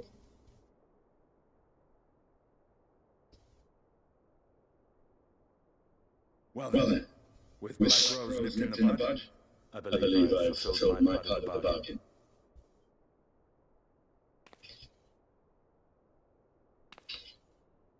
That's true, but with the Archon still slumbering away, we were hoping you might agree to stay with us for a little bit longer.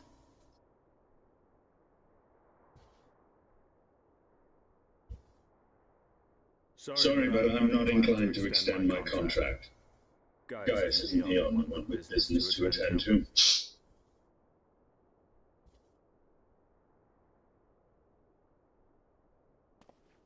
Thank you for your help then, Estinian. I see why Alfno admires you, sir.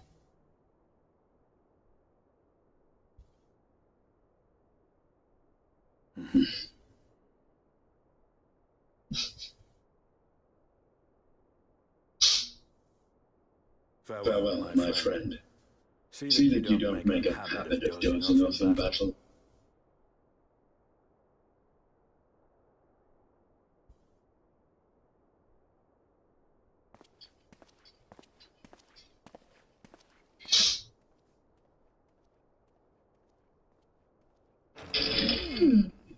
I suppose we should all be getting on then. As ever, we will see to the Archon's needs. In the meantime, why not get some rest? You've more than earned it. Go on.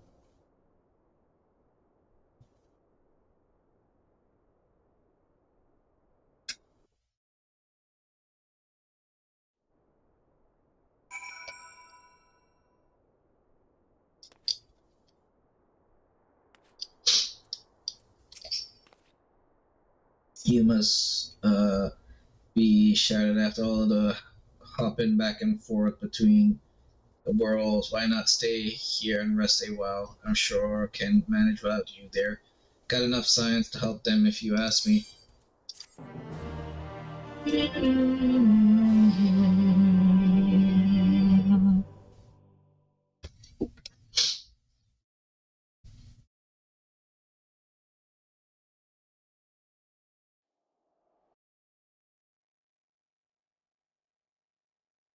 Meanwhile, in Garlemald. Garlemald!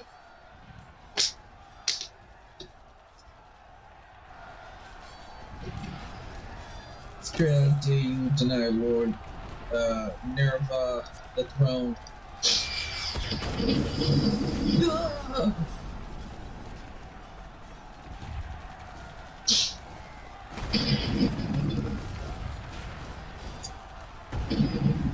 Onwards, before this day is done, victory shall be ours.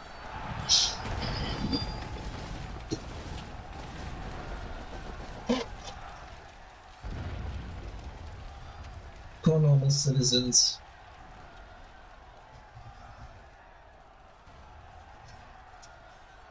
I feel bad for the normal people who don't fight and they're just trying to live their days.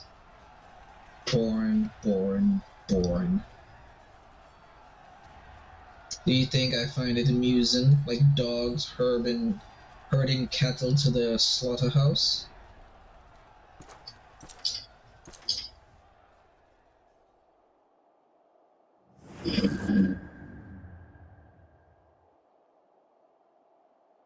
That Hugh, your soul is... Who are you? Is that Daniel? Before your majesty, I am but another dog lost in want of a new master, a hunted dog, if you would wish. For I know full well the prey you would seek next. Zodiac.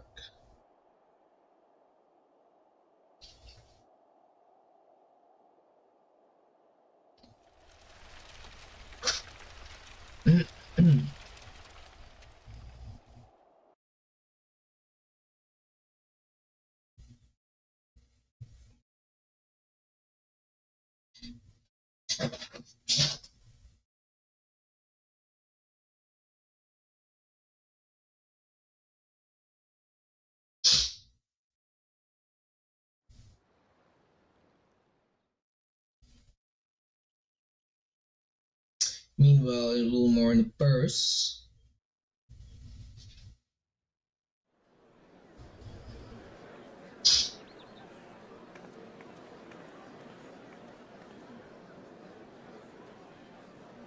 Did you hear the mayor's reopening Deadlift Stoneworks and they're looking for laborers?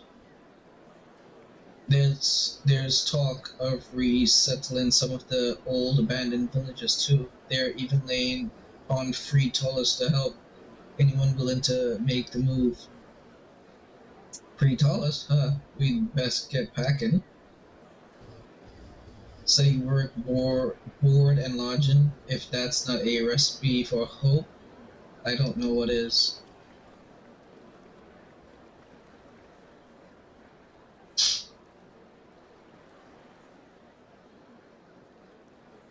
Hope. Oh gosh.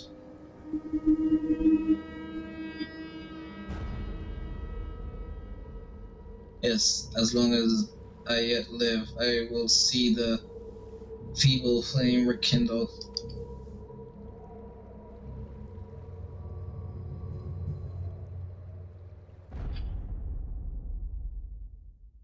It is my destiny to see our dream fulfilled.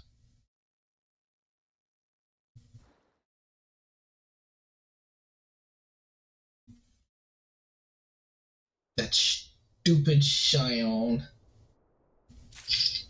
Not Sion, that stupid, Asian. Okay, I'll be right back. I'm gonna go grab a couple tangerines to munch on.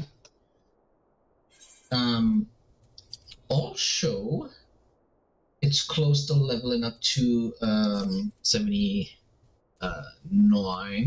So I think what I'll do is I'll probably, do some of these dungeons. Some of these stuff right here, run them through. Well, I need to do 9 of it. I need to run a couple of these through, and then I will probably be enough to get that level up. And then tomorrow, when I play tomorrow, I'll be able to get the White Mage to level 80. Okay, I'll be right back.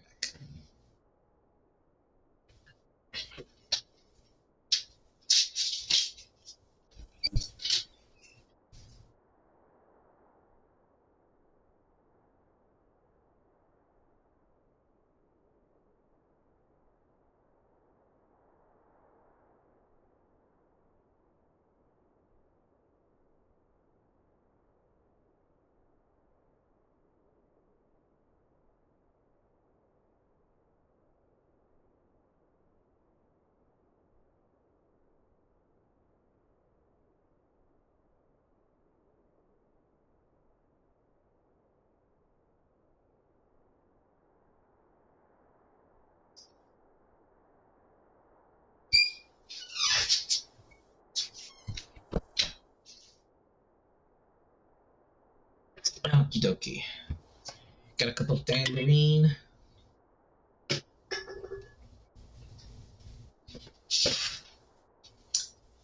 I should have grabbed a bottle of water while it was active, but oh well.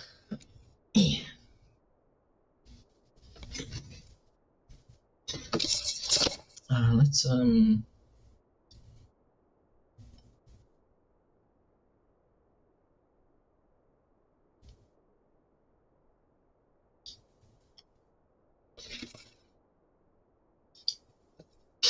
okay.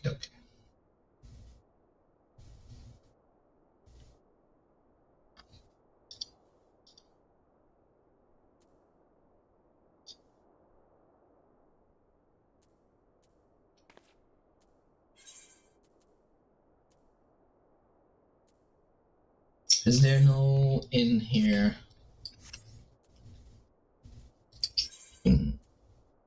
Old enemies, new threats. I was gonna do that. Well, let's do this. Let's do this. Judera, what a pleasant surprise. If you come to inquire after the Archons, I fear not. Master Matoya treatment has proven effective in stabilizing a corporeal ether. Must grow complacent, however. Potent though these magics may be, they are not without limits. Oh shit. Damn it, I looked away for a second. We can only hope that they afford us enough time for the Crystal XR to complete his work. If only we could go with you to the first and help.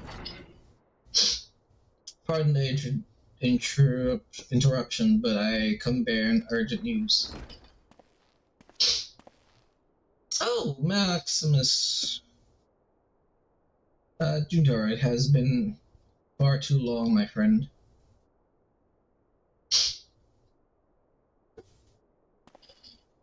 Forgive me, I do not believe we have been formally introduced.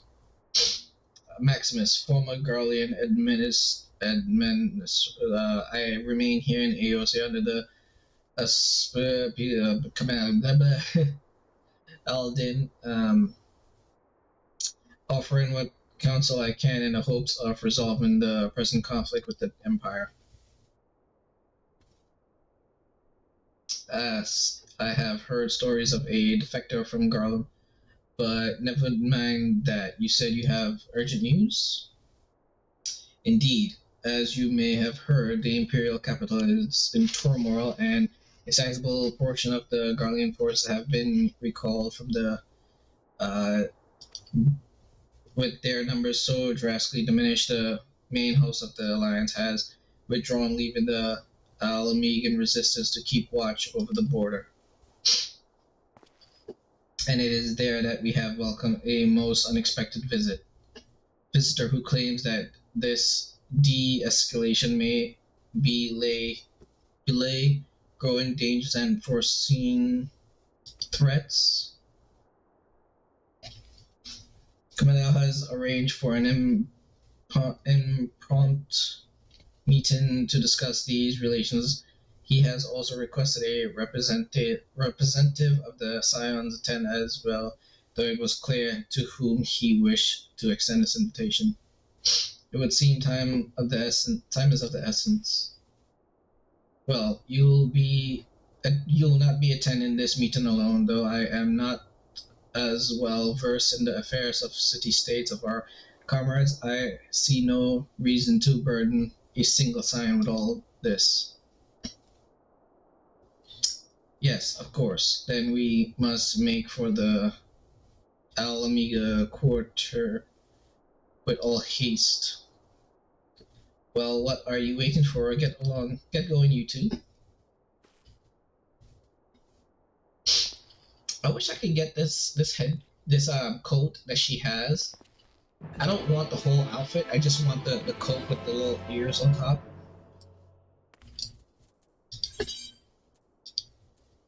I think it's so cute. It's so cute.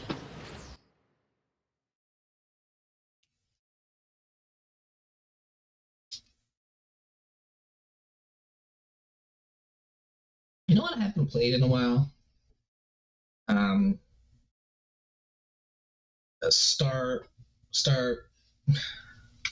Fantasy Star Online. I haven't played that in a while. I probably might hop onto it one of these days.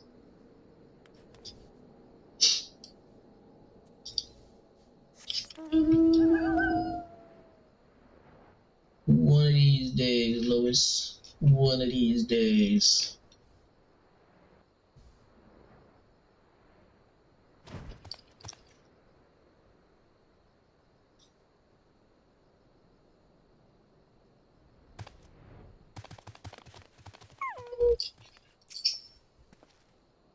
All the oasis in the royal palace, will you?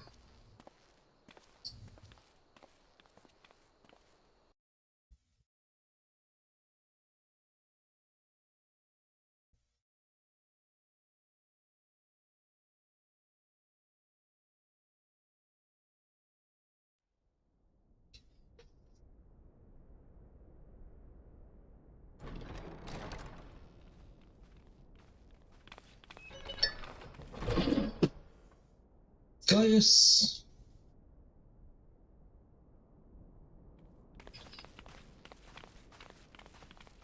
They're here, Commander.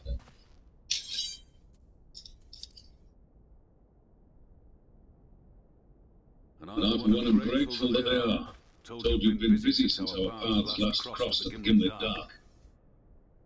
Not that I understand half of it. When the Science spoke of other worlds, I struggled to describe what I pictured. Mayhap things would seem clearer were I to hear the tale from your own lips, but I'm afraid the situation will not afford us that luxury. I trust you two require no introduction. We meet again, hero of Eorzea.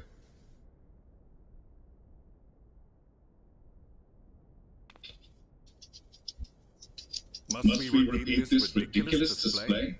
I pose no threat to you, though what I come to warn you of very well might. Had he meant to do us harm, I hazard he would have kept to the shadows, and brought more than 2 companions. We need not pretend to be the best of friends, but I hope we can put aside our differences for the present.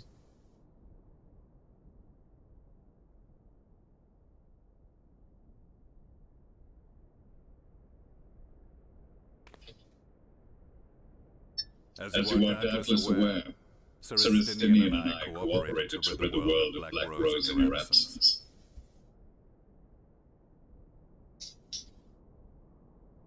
Our journey together took us as far as the Imperial Palace, where we witnessed Emperor Varus meet his death at Zenos' hand. Being the sole witnesses to this crime, and in no position to defend our innocence, we were then forced to flee, each pursuing his own avenue of escape. When we were later reunited, Estinian claimed to have encountered an unfamiliar kind of machina during his flight, but to me his description seemed anything but, and upon further investigation I found that I was right.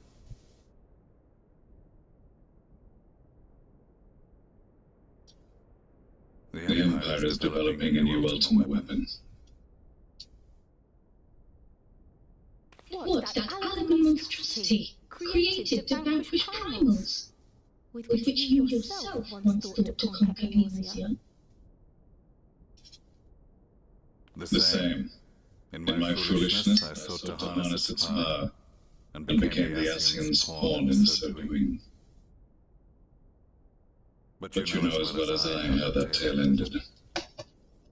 The weapon itself, excavated from beneath this very city, was destroyed ere we could fully unravel its secrets, and that should have been the end of it. But unlikely as it sounds, the Empire's efforts to recreate it have somehow borne fruit, primarily through secret research conducted by the 7th Imperial Legion, it would seem.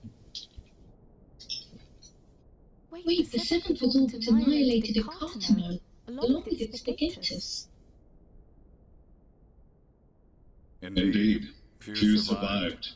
The 7th, as it is now, has little in common with the Legion led by Vandanus, and its leadership has changed hands several times since. Precisely how this project has continued despite such turmoil, and under whose auspices, remains a mystery. What we do know, however, is that a number of prototypes have been produced, and that one of them is on its way to Eorzea. We attempted to stop it, but it was all we could do to slow its progress, so we resolved instead to bring a warning. And right glad are we that you did, though it soundly dashed our hopes that tensions might ease at last. As it is, we've begun to strengthen our presence in the gimlet dark, and are assembling a force to meet the coming threat. A force with you in its vanguard, I hope. Before you say anything, I know full well you have pressing concerns of your own. Your comrades remain in peril, and I would not ask you to forsake them. But the fact remains that you and you alone have faced the ultimate weapon and emerged victorious. We need you. And so, when the time comes, if your comrades can spare you, I bid you lend us your strength. I've assigned an officer to await your word.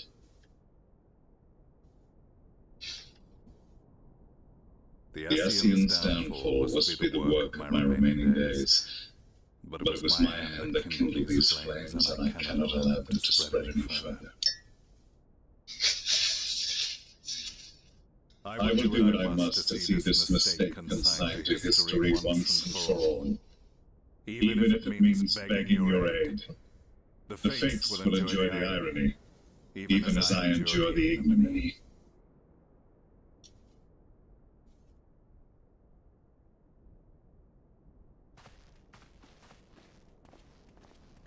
I too shall make the hall of my skills meagre as it seems. Mayhap we shall meet there or not.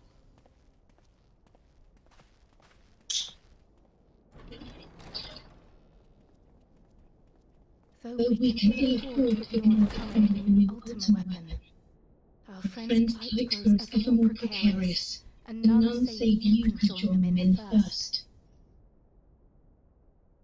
I only hope you are not forced to make a choice.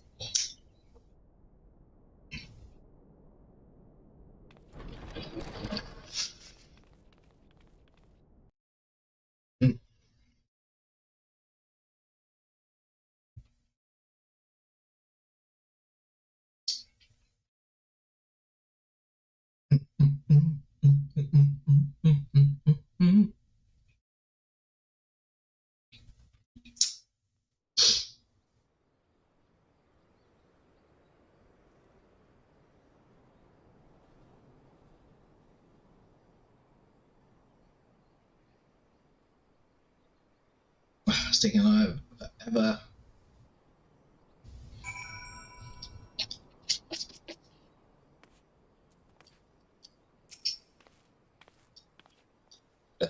As ever, the way forward to pave the difficult decisions.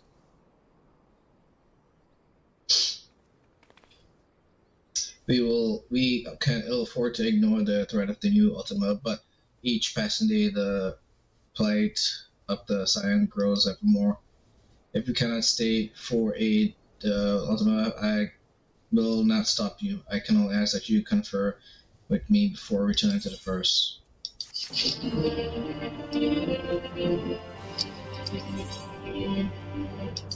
Ruby.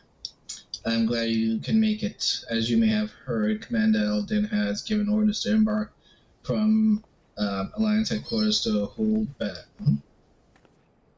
Ooh, damn. Hold back the advance of the. Not that the soldier attending there are too sure about being on front lines against this new ultimate weapon. This new weapon. If you're designed to slay primals, they'll make short work of us mere mortals. Many of those guys, but Gaius Balsar and his followers who lead the charge so far, by all accounts, they've been given as good as they get. Unfortunately, their sorties have met with little success. I dare say they would benefit greatly if your presence in the battlefield. If you're ready, my colleagues at Porto, so we'll show you the way.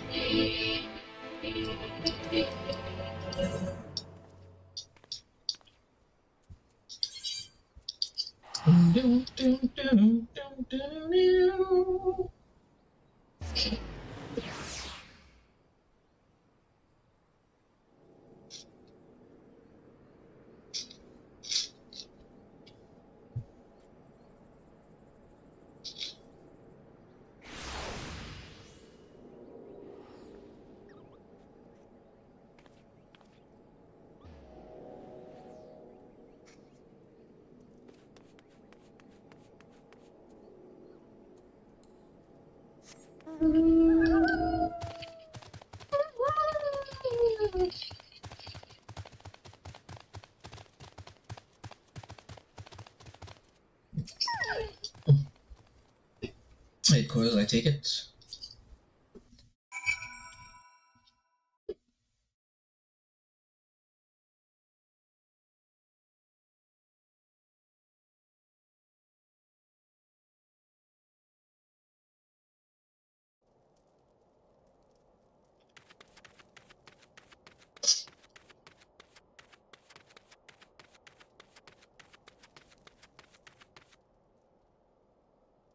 Okay, so we have Gardania. We have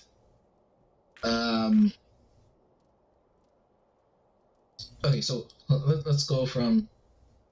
So this right here is Doma, Gardania, Limsa, Ulda. Is this Ishgard? Is Ishgard? Is it Ishgard?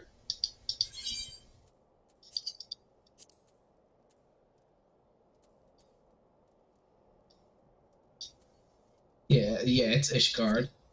That's Ishgard, and this right here is Alameda.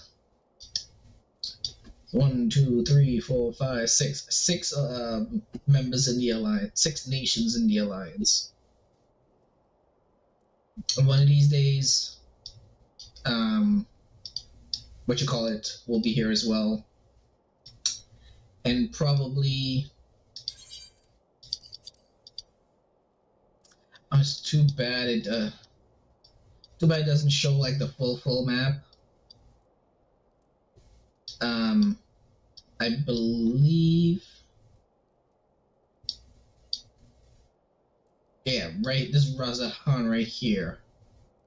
So one day it'll be Razahan and Darlian. So it'll be an 8 nation alliance.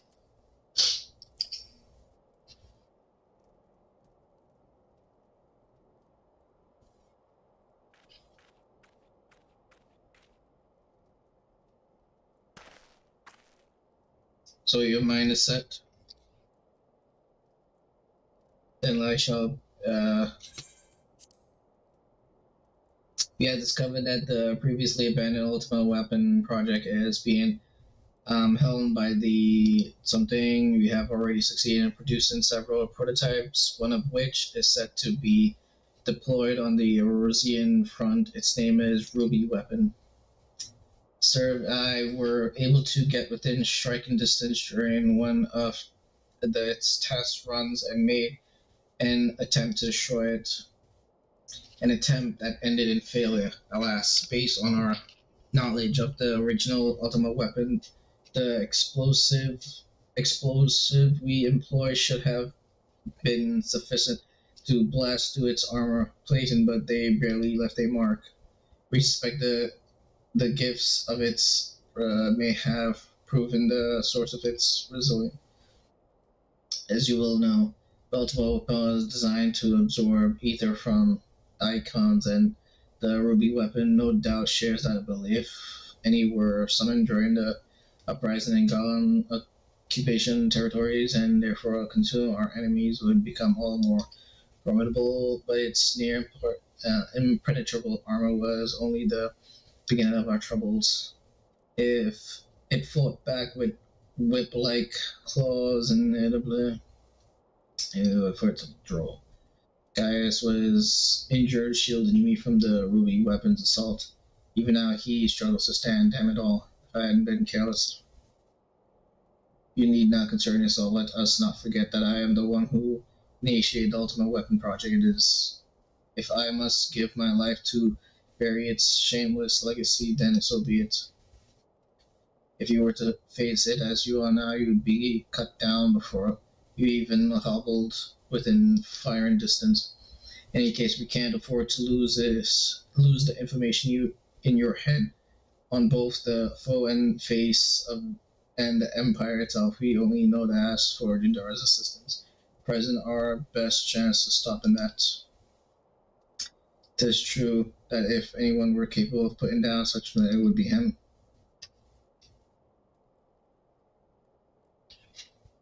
Though I have no right to ask you, would you lend us your strength?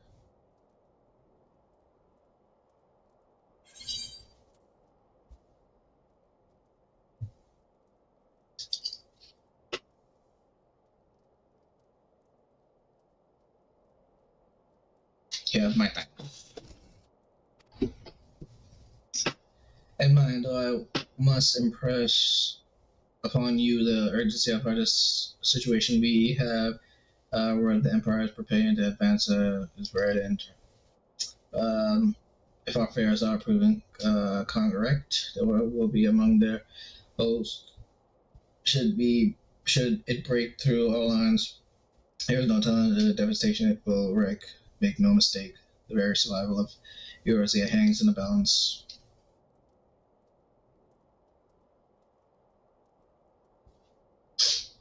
Once you have steeled yourself, Scourge, you will lead the way.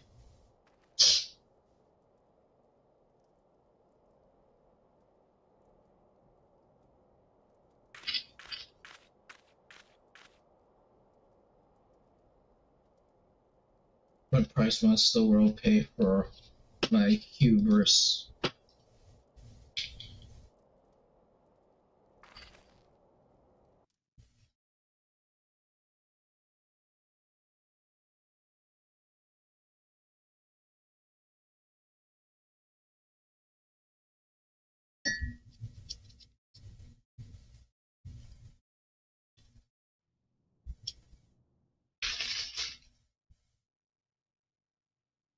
which earlier occupies.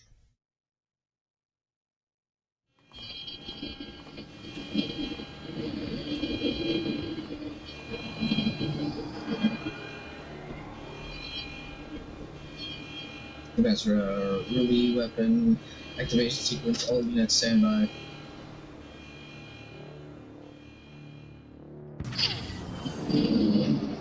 Ooh, sexy.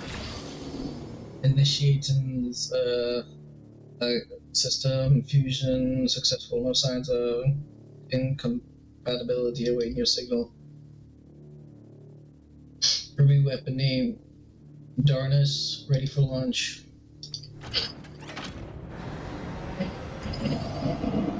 It's a Gundam!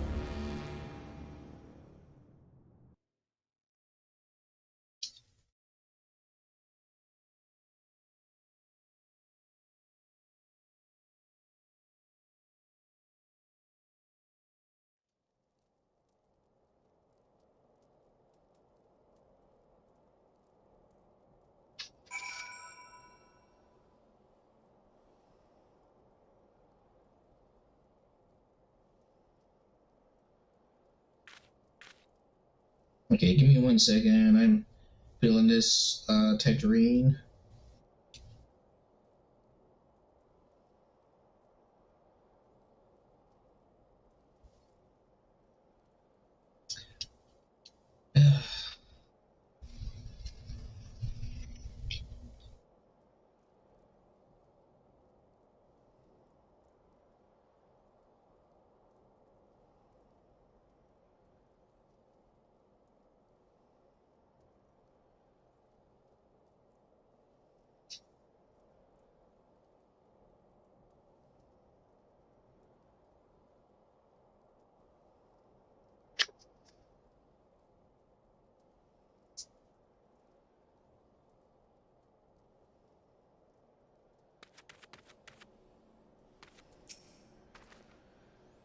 Brief on mission. I take it you're as far as expectation to point of contact with the review once we arrive. It's up to you, I'm afraid.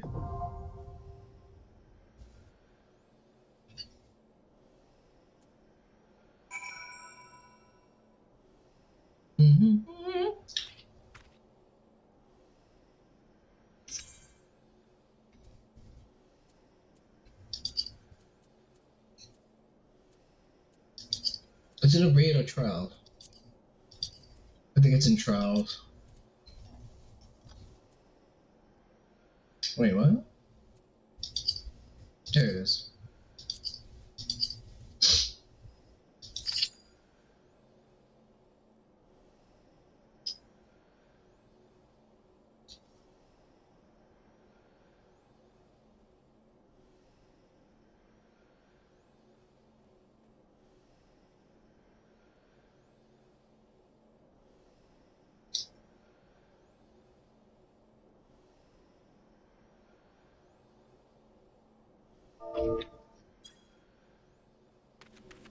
Okay.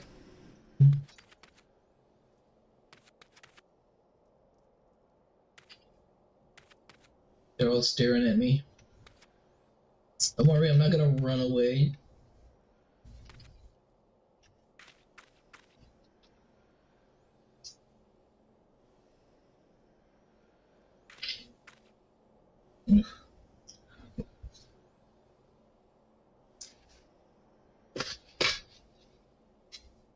Feels like I need to take a poo.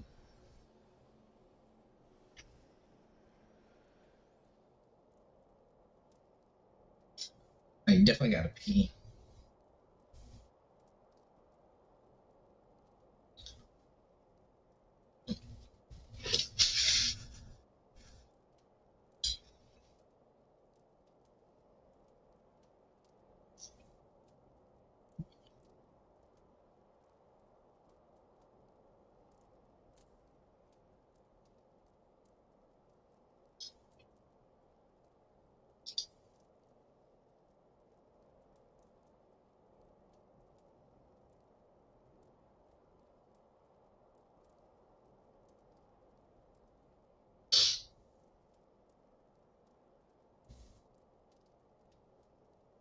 Okay, while I am waiting, let's do boom.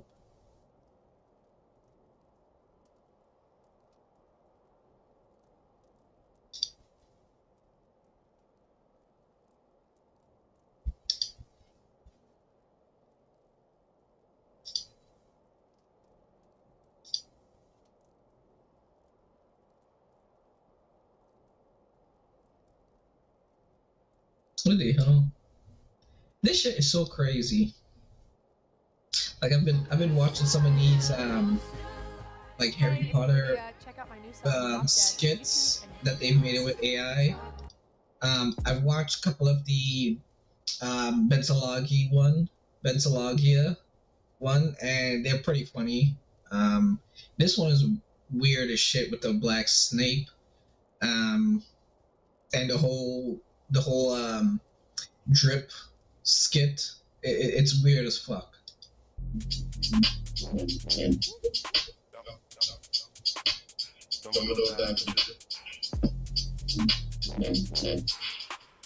Shit, I'd like to take a puff of that. Whatever he's smoking. So is it just a whole song? Oh, it's just a song. I thought it was gonna be like an actual video. You know that I've been on the grind, no, I can't keep my grind. You know that I've been on the road, taking it all on my hand. I'm in the Memphis freestyle. Whoa. What the hell?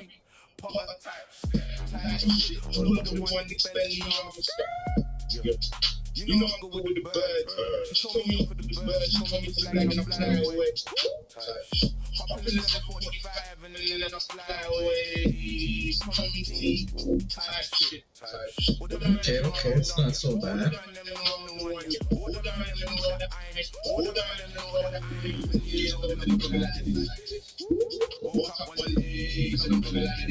It's not bad. Though I'm not a big fan of the accent. I like British accent, but British rap is weird as hell to me.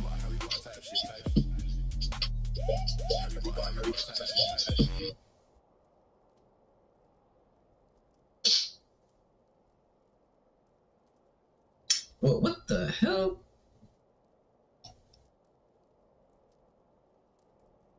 Type shit.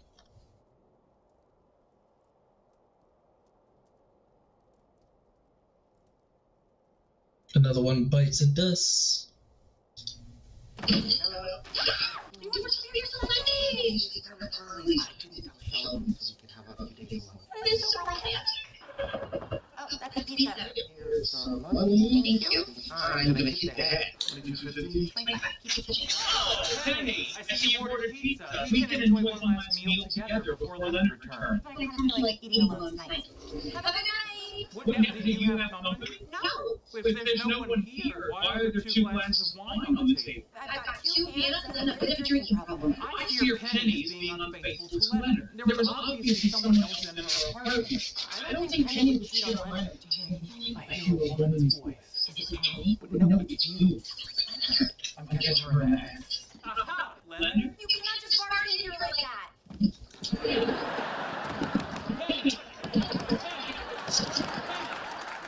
Just want to have a couple days alone, Penny. There's no need for you to pretend to like me anymore. What are you doing here so early? Driving Eleanor. He's so mad at Leonard, huh? He's mad at you too. Don't be like that. We had so much fun together the last couple of months. Which makes your betrayal all the more devastating. I let you buy feminine hygiene products with my supermarket club card. Do you have any idea how many coupons I'm going to get in the mail now?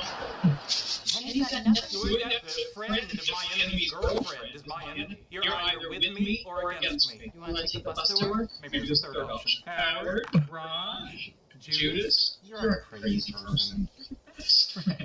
Leonard, you know why he's so mad at you? It's because he missed you. As his friend, you should be happy. Then Leonard took me to the barber and the dentist. I'm so glad you guys are friends again. This came in the mail, and I want you to have it. 50 cents off that still. Think of me when you apply. Hello? Retire! Are you bored? Hello, babe. Yo, this is Dr. Seuss's ABC. Retire! Are you bored already? Yo, this is Dr. Seuss's ABC. And I'm gonna rap. Oh, come on, man. Yo, this is Dr. Seuss's ABC. And I'm gonna rap this book. Big A, little A, looking through the A. Andy's gonna get A. Big E, little B, looking through the B. Barbara baby bubbles in the bumblebee. Big C, little C, looking through the C. Camel on the ceiling, C. Big D, little D, big top of blue. Dream of the stone and the duck dog too. A, B, C, D, E. Ear, egg, elephant, E. Big F, little F, Four fluffy feathers on the FFXIV. A, B, C, D, E, F, G. Go girl, Google for G. Big H, little H, 3 or 4 A. 10 and a half, hooray. Big I, little I. It sounds so stupid. Yeah, I'm jamming to it. Big L, little left leg, lazy line into lollipop. Big M, little M, minimally nice. I'm making midnight music in the moonlight. Back.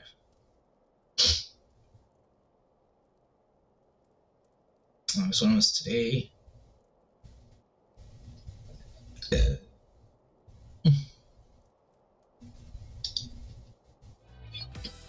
Watch hit movies and TV shows on YouTube. Hey everybody, welcome to another episode of Memes of the Week. The best thing you can do for this channel is smash the like button on this video like it's a pre-transitional page. So the readers will learn, yes. And now on with the memes. Number one, this woman says it's time to normalize banging with your friends. I'm sure her AI-generated friends can't wait to have sex with her. But seriously, sex shouldn't be treated this casually. That's how we got to this state in our society where the majority of women aren't able to bond with men for marriage because they're out the widows, or because their emotional circuits have been fried. Also, how many women actually have sex with their friends? Their new friends are their friend zone for a reason, and they ain't coming out. Up next, according to the green line theory, it looks like Bezos is screwed. But I don't need green lights to know that. I knew he was done when he brought her kid and her ex-husband onto his yacht. The best possible outcome for the green line test is if both of you stand up straight. That's when you know the relationship is well balanced and neither side is codependent to the other. Poor Lex Loser here looks like he's going to be divorce raped a second time. He deserves that, though. Number 3 here, Canada's 4 seasons. Of course, we don't have summers, but we need them to fix the roads damaged by ice and snow. I'm so tired of this, and that's why I become a snowbird part-time. Also, let's not forget that this is missing our wild forest fire season. It's the end of May and cold, and I still can't go outside because of my cold allergy. Canada has to be one of the worst places in the world to have this autoimmune condition, cold urticaria. Moving on here, so it's like living in a world of stagflation/inflation. Energy and asset prices keep going up fast, but your salary goes up slow. If you think these are bad, then just look at the speed of the average person's bank accounts. This is why you need to cut costs as low as possible. Save as much money as you can and invest in the fastest growing assets, and also figure out how to time the markets to some extent. Only then might you actually have a chance of living a middle-class lifestyle these days. Number 5, check this out. Extremely conservative men have 4 times as many kids as extremely liberal ones. The right thinks this is good news, but in reality it's not the way you think it is because conservative men are barely at replacement levels too. On the positive side of things, within 3 to 4 generations, at least society becomes more sane, and the degeneracy dies down to some extent. Ultimately, for the left, they can't recruit faster than the right reproduces, so they'll lose. Updates, remember guys, don't let a little bit of cleavage tempt you, or a big bit of cleavage like in this picture. Single mothers also have to show off their moneymakers to give them the advantage. This is just them fishing for a simp with money to boost their lifestyle. Just remember, if you slide with one of these women, all these push-up bras and yoga pants eventually come off. Try not to show the surprise on your face when you see all that stank. Number 7, this guy was scammed out of hundreds of pounds by an AI-generated Jennifer Aniston. Is that all? Guys out there be losing their houses to scammers, and this guy's complaining about losing his booze and smokes money. Clearly that's not Aniston. That looks more like a Filipino with a face filter. In real life, she's not short on cash and apparently is worth $300 million. These are the people who got his money. Moving on, speaking of getting scammed, reportedly Ben Affleck is dating J-Lo again. after he gave her a share of the $60 million mansion they had that they settled for a divorce. If he's dating her again, then this guy clearly doesn't stop simping. Either that or he's scared of her.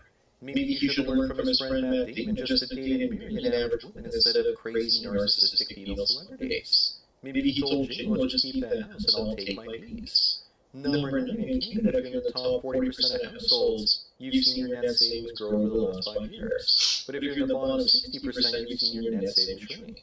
This is what wealth inequality looks like. Looks like for the majority of Canadians, elbows up is rapidly turning into ankles up. But of course, this is happening because of inflation caused by money printing, as well as energy prices rising lately due to the Iran war. Up next, here's Katy Perry back in 2006 working as a waitress. Great, so now she can make Justin a sandwich and he can teach her how to ski because he was a former ski instructor in addition to a substitute drama teacher. Those were his qualifications for becoming the Prime Minister of Canada. He only got power because of his last name. Katy Perry, on the other hand, had to work hard and be talented. She's definitely the main in the relationship.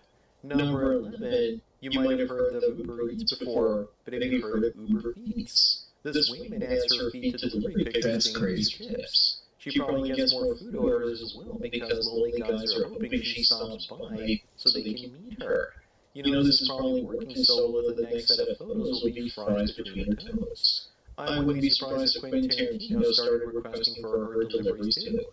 Moving on, I still can't believe they found Putin's daughter living in Paris in her secret life as a DJ. She's hot and just wants to be left alone, and to get as far away as possible from that shit show that's called Ukraine. What I want to know is, how this is kept secret for so long? I guess anyone who found out, the KGB would put it in the Senate. She's dropping beats in Paris while her father drops bombs on people in Ukraine. At least one of them is doing something positive.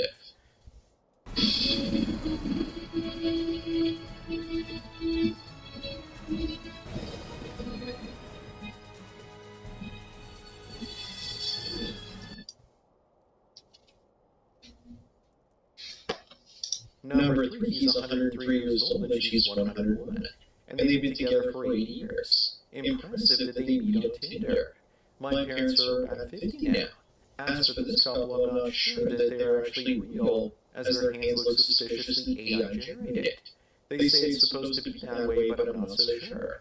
Looks like somebody's looking for engagement baits. That seems to be all the Twitter X is about these days. Mostly fake AI generated stories to get involved with this fight's taking forever to get. Looks like Australia is following the lead of Canada, and appointing a woman to lead the army for the first time ever. Gee, what could possibly go right? I suspect this is going to end up like the New Zealand naval ship sunk by her female captain, all over again.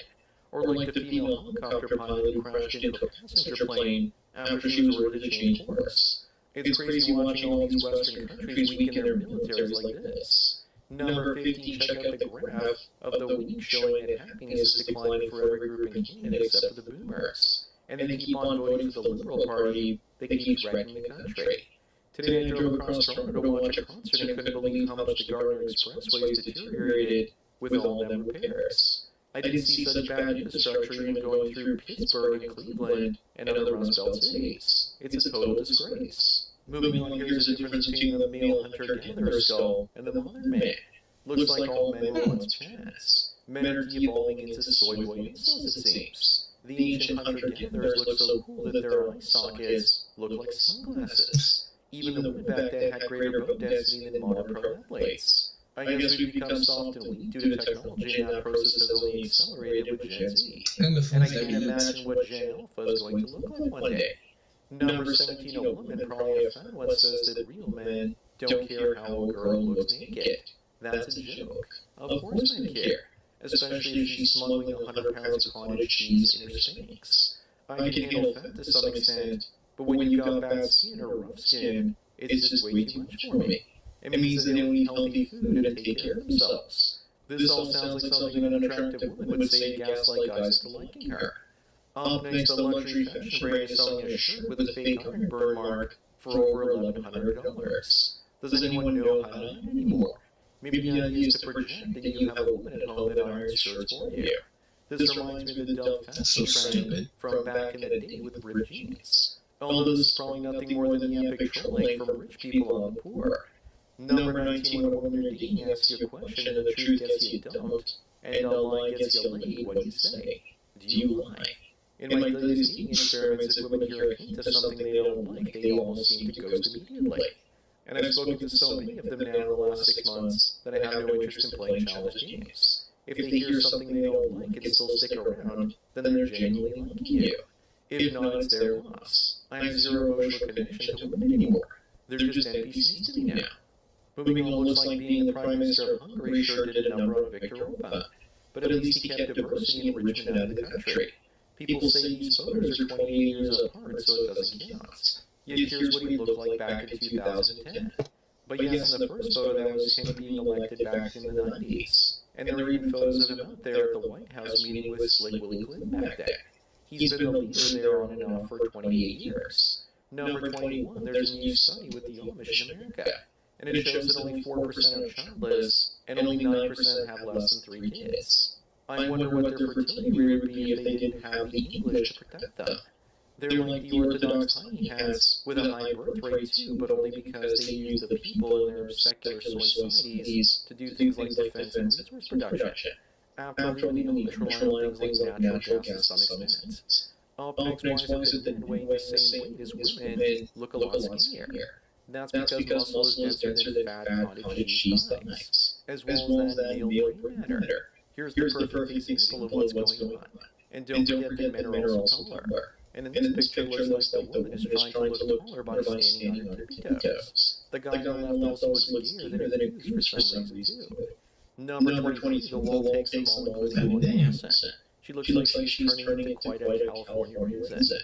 I couldn't find the latest picture anywhere, so I'm guessing it's AI generated until proven otherwise. But at this rate, she's actually going to look like that in another 10 years with a little bit of crack.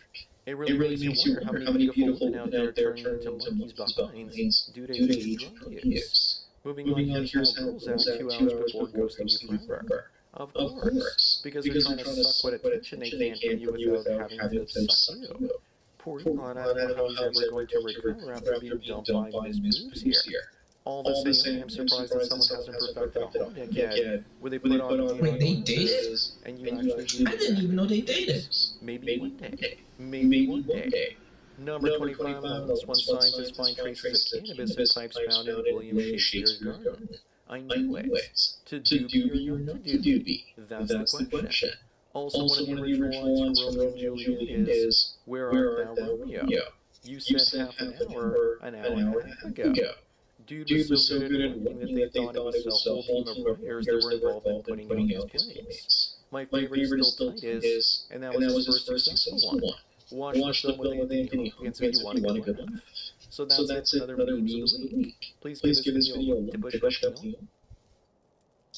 Okay, this is taking forever. It's taking forever to do this dungeon, this fight, this trial. So I'm just gonna go do the main story.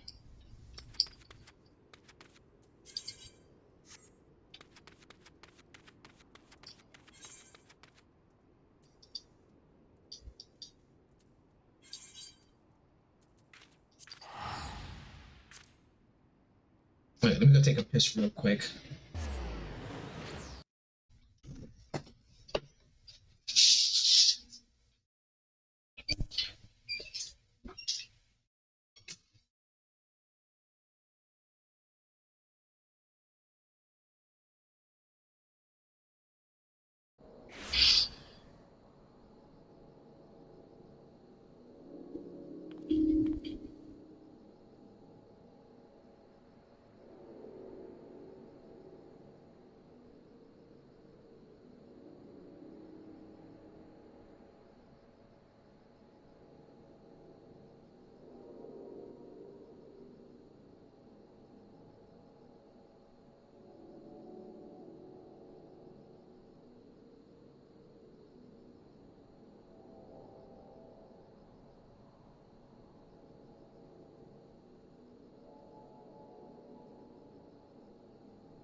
Okay, I am back.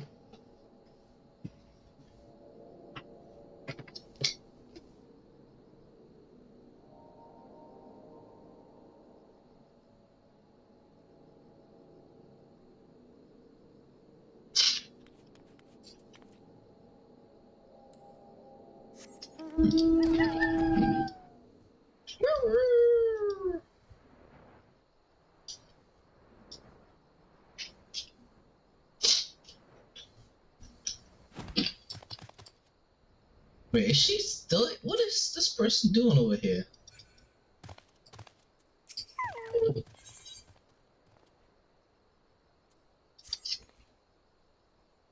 I think you're ready to return to the first, and I shall ask that you prize the others of recent events here in the source, mainly Xenos' return and development of a new ultimate weapon is for their bodies. You may assure them, Master Montoya and I will continue doing what we can to keep their ethereal ether stable. Safe travel, Junior. I hope to see you and the others of the Scion soon. Later, cutesy.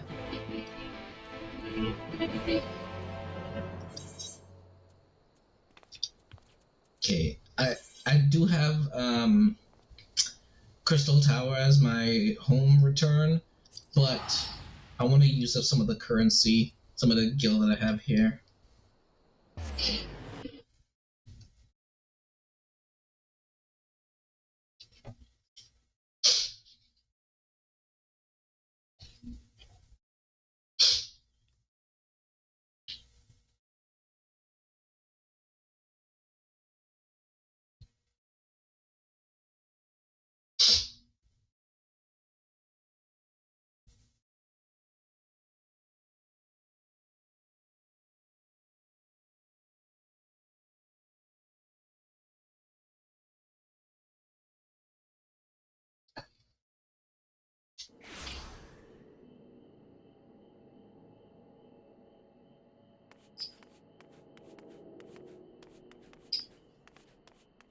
It is night time.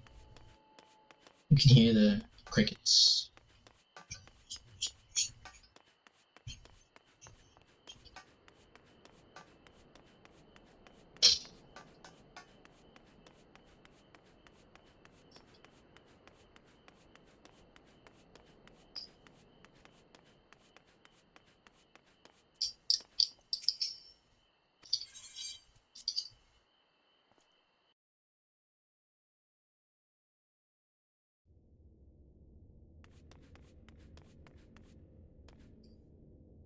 The others here is just me and you. You've come at the most opportune time, my friend. I've made something of a breakthrough in my research on the soul and a means to return the Scions home. I trust you to have been making good use of your time. Ill tidings from the source, you say? Then I will summon others that we might all be praised of the situation.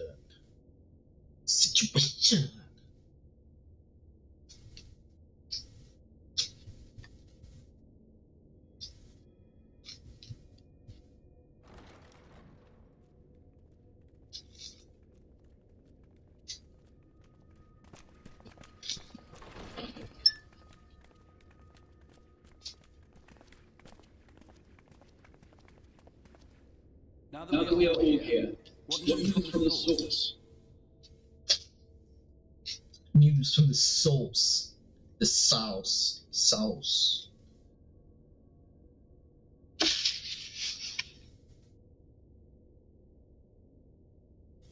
A A new ultimate weapon. We We must count ourselves lucky that Gaius has pledged his assistance. While While this is indeed a worrying development, I I think think the state of the Empire as a whole greater grounds for concern. With With the Emperor slain and Xenos returned, it it is impossible to predict how matters will unfold in Garlemald. The ultimate weapon may be but the first of many unpleasant surprises. The situation beareth closer observation, there is no doubt, and doth compound our need to return unto the source.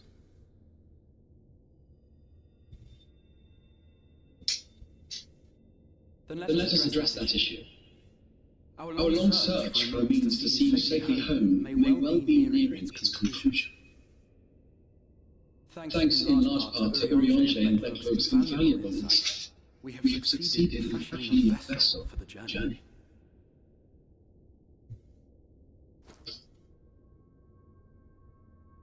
We set out to create a crystalline container containing all useful properties of white borosite, but without its regrettable limitations. And after a good deal of trial and error, we made one. An art for soul and mind both that will allow your incorporeal self in its entirety to be ferried between worlds. A spirit vessel, if you will. However,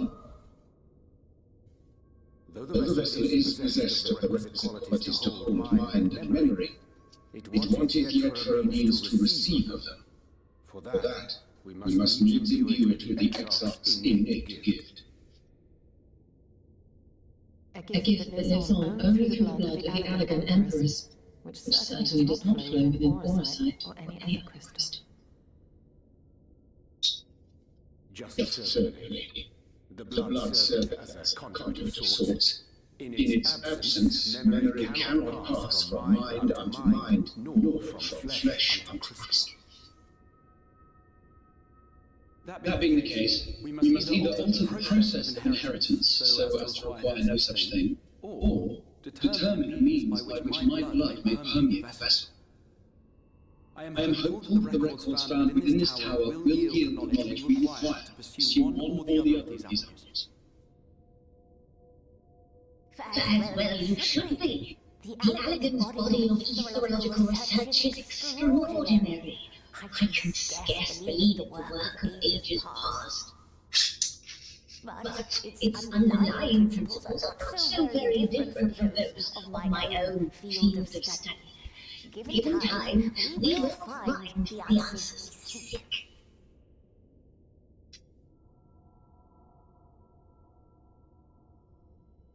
I know that you can ill afford to wait, and it pains me that I must ask you to do so. I can only reaffirm my promise to you that a solution will be found. Whatever it takes, I will see you safely home.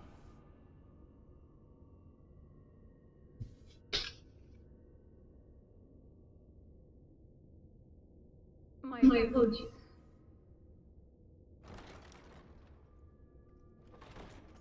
I do hope you haven't come to tell us the important peril fast approaches.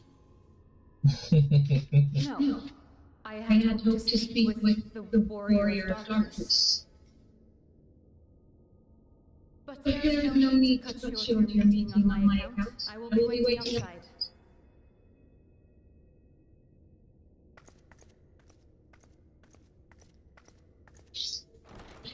Why not speak in here? She knows about it. Unless she didn't want to. Perhaps I'll come with you. Though I am woefully qualified to assist in the Exarch's research, I may be of some use to Luna.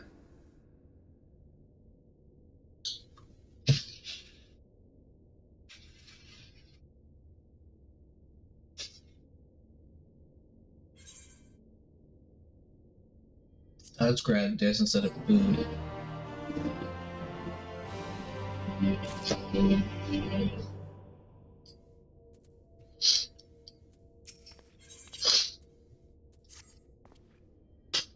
Must confess, while I enjoy my fair share of scholarly research, it will be good to step outside for a spot of fresh air. Then shall we speak with Lena?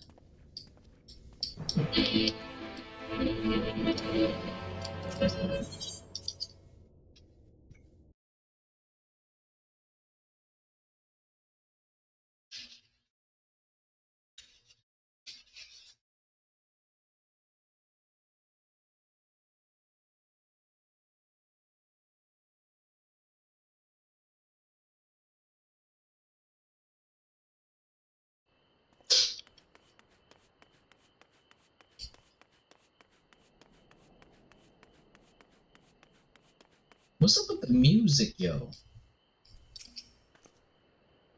We have little time, so I will be brief.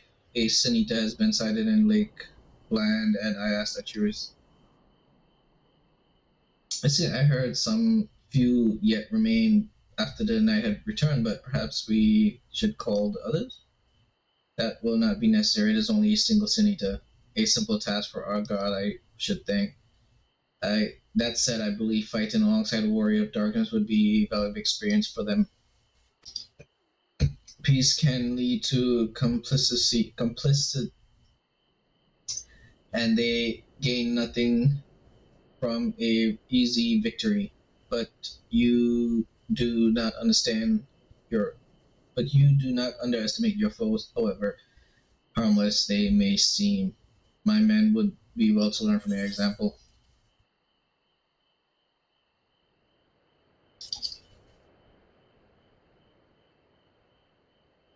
Excellent. Let's make for a fort job.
You may not remember, but you have met these soldiers once before.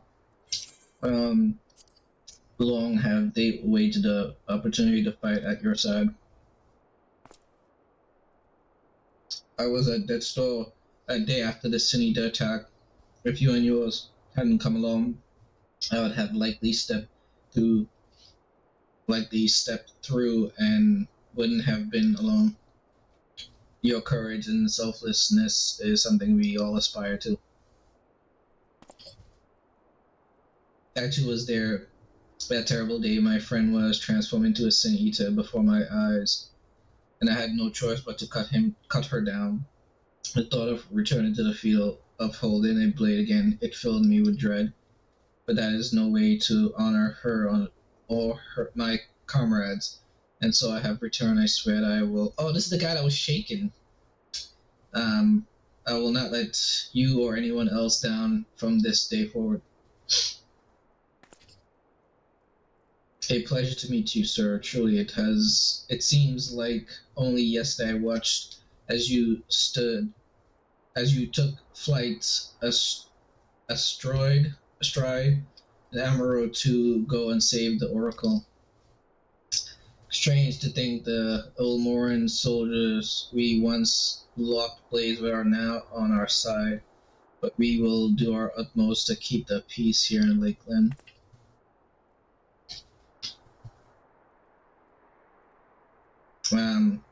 You seem to be one seems to be missing.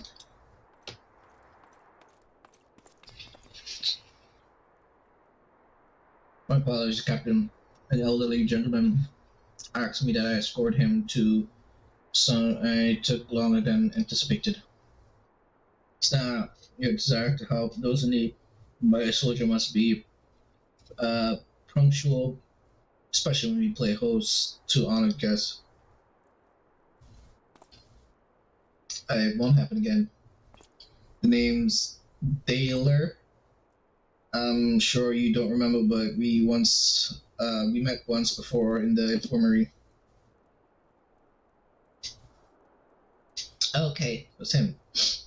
I asked you to deliver the message to the XR in a warrior of darkness. Little did I know I was already talking to him. Don't give up, don't give in. I kept those words close to my heart, and the boundless, beautiful sky above served as a reminder of their importance.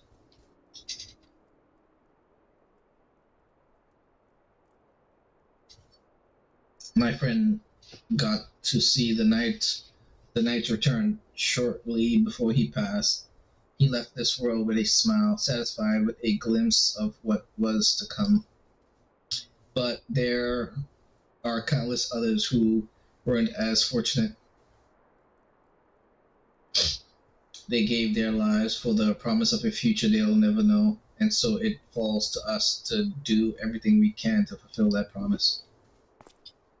No matter what happens, we won't give up. We won't give in.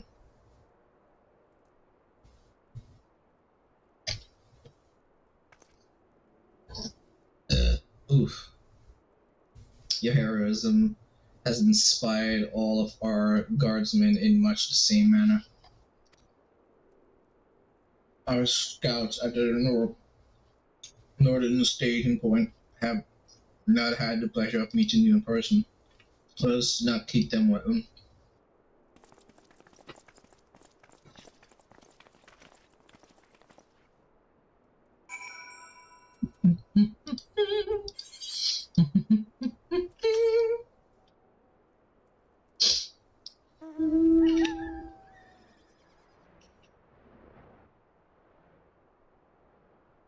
Do do do do do do.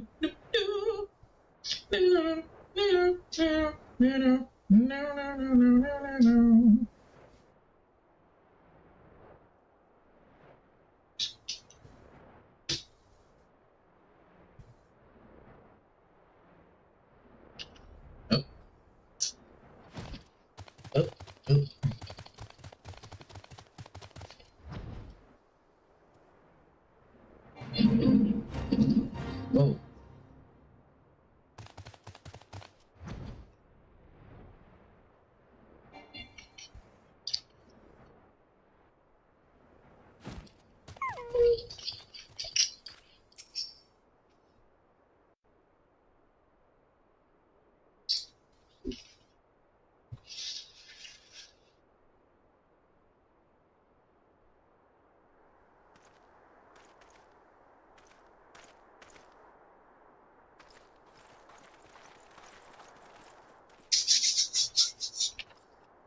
Did you slay the teacher? Your Your orders were to await the main force before... No, Captain, it wasn't as I swear it. The man came out of nowhere and cut it down before we knew what was happening. By himself? Certainly with no light aboard, but nevertheless. It's true. Felled him in a single swing of his axe, it is. I've never seen anything like it. So I said to him, who are you, the warrior of bleeding darkness? And he says, no. I'm a warrior of light. And that was it. Buckled off as quick as he came. A warrior of light? Why would someone go around calling himself that, though? It was those bastards who caused the flood. I mean, if you were going to pretend to be anyone, it'd be him, the warrior of darkness. Hey? Oh, I didn't know. It's an honor.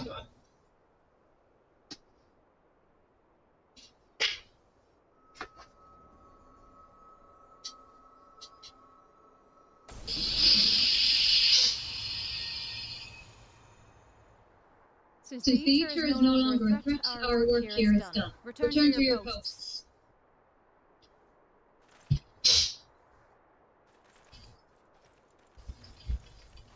I had hoped to fight at your side today, but I'll continue to follow your example, and may we meet again.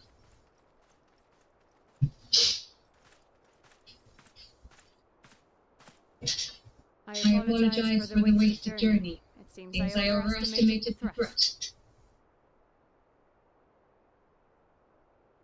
As for this warrior of light, I do not know who would be brazen enough to take that mantle for his own. Whatever it may once have meant, it is forever tainted by the association with the flood. The exarch told me the truth of Ardbert and his comrades' deeds, and I am aware they played some part in your own triumph.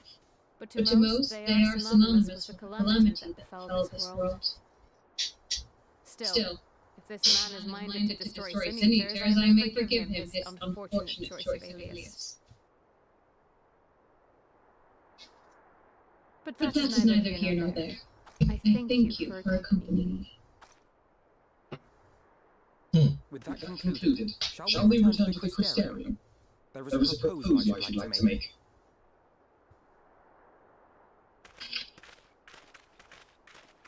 Forgive me. There is one more thing. A personal concern of mine. I had hoped you might have a moment to speak privately. Take your time. I shall go on ahead.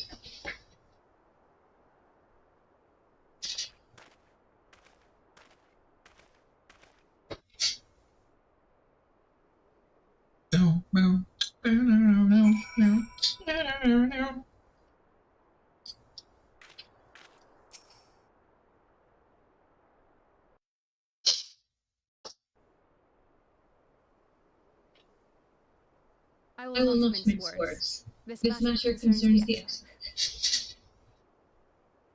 Though his countenance belies his age, his demeanor never has. He has seen more than any man should, and ever more weary with time. But I see I give wrong impression. While it is true he attempted to open a letter with the salmon fillet the other evening, we are not here because I suspect his mind is deteriorating. Nor do I believe him to be so maddeningly unconcerned by the prospect of his own death as he once was. Indeed, the opposite is true.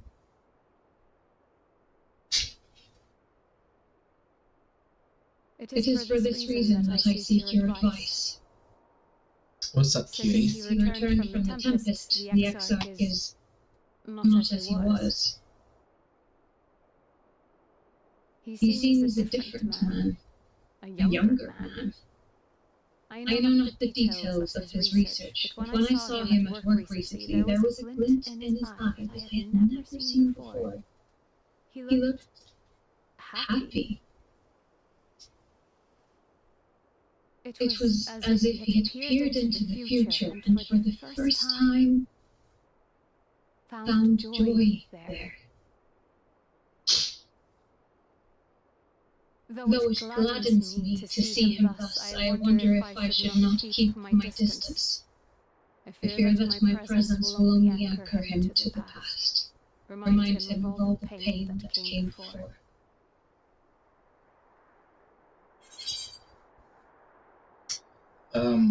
Anchors keep us where we have chosen to be.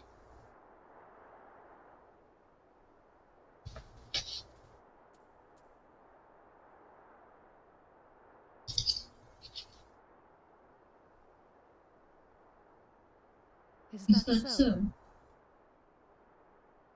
Then perhaps we might remain as we were. As we have always been. Whatever they are. In that case, I will have to speak with him about the amount of time he is spending at work. This research is important, I know, but if he refuses to consider his own health, I will have to consider it for him. It's a loving daughter for you.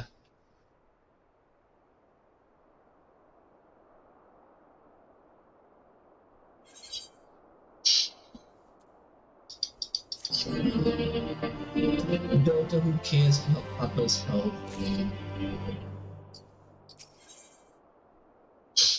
Facing the truth. I will not keep you and your comrades much till I see the others back to their posts.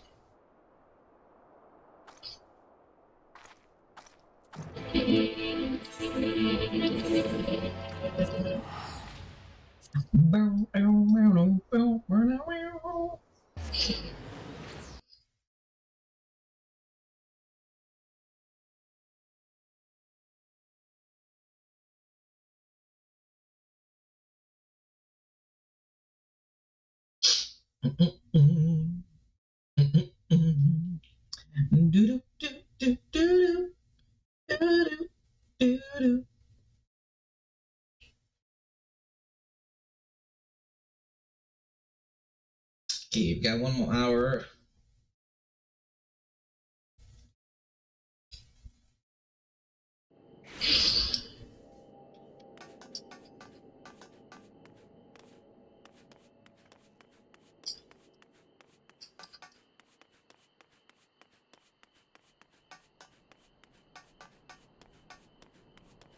I'm gonna cut my nails. After the stream, I'm gonna cut my nails. My nails are long right now. I have basically claws.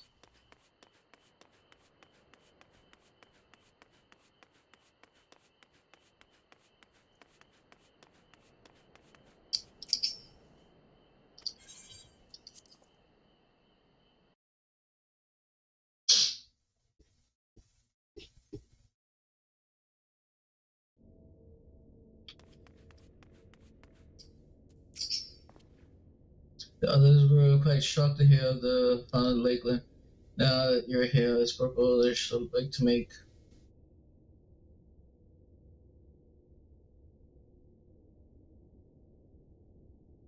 I have been spending quite a deal of time in Cabinet of Curiosity, and of late I have noted more and more people pursuing books on history, the years leading up to the flood in particular.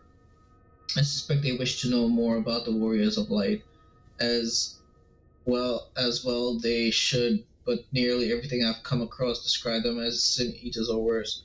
Regardless of whether or not this Warrior of Light is who they claim to be, I worry that their sudden appearance in conjunction with this newfound interest in their predecessors may lead to growing unrest and fear. If the people of the Crystarium seek the truth, I say we give it to them. I too can attest to the falsehoods found within full many of the cabinet's tombs, but nary a mention of the noble deeds of Albert and his comrades. To be fair, they bear some responsibility for the flood, but when the tale is told again and again over the course of a century, I am not surprised to see their role distorted and them painted as villains. Were it not for the records stored within the Crystal Tower, I would have had no reason to question the narrative. Unfortunately, that knowledge was of no use, for when I arrived here in the first, their reputation had already been irreplaceably tainted. That said, there still remained one who worked tirelessly to defend their good name in those days following the flood. Because for all the good they have done, I find it wonder they needed defending at all. They brought to justice the man who misused my knowledge to bring about the fall of Vierbert. That such heroes should be spoken of in ill the same breath as sin eaters is absurd. Under no circumstances I would agree, but as time passed, those who knew firsthand of their deeds dwindled in the end. Only one truth remained, that they were the cause of the flood. With the world on the brink of oblivion, it was all too easy for the Warriors of Light to become villains, deserving only of resentment and hate. At that point, the truth mattered little. It would not change their lot. Thanks to you all, however, their lot has changed, and now they may heed the long-forgotten truth. You claimed it was Albert who helped you overcome Mitzal, correct? Such a revelation would do well to sway the hearts of those who know him only as villains. I have shared this with a select few, but one and all must be told of his sacrifice. To that end, I say we proceed with Alphino's plan. We call together the people of the Crystarium and recount to them the true tale of the Warrior of Light and the flood that followed in their wake.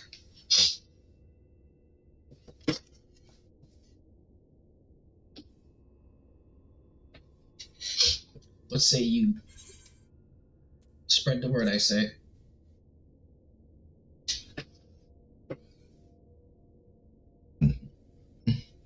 We're all of one mind. XR, may I ask that you continue working on the means of return home? The rest of us will see the gathering of the Crystarium. We have to reach out to anyone and everyone who might be willing to lend an ear. With any luck, word will spread and more will accompany them.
Well, to what do I owe the pleasure? Whatever it is, I must ask to be brief. With the night return, visitors have blocked the Crystarium, and I find myself too busy and I don't mind it though, seeing the stairs so full of life and excitement. Can one almost forget the flood ever happened?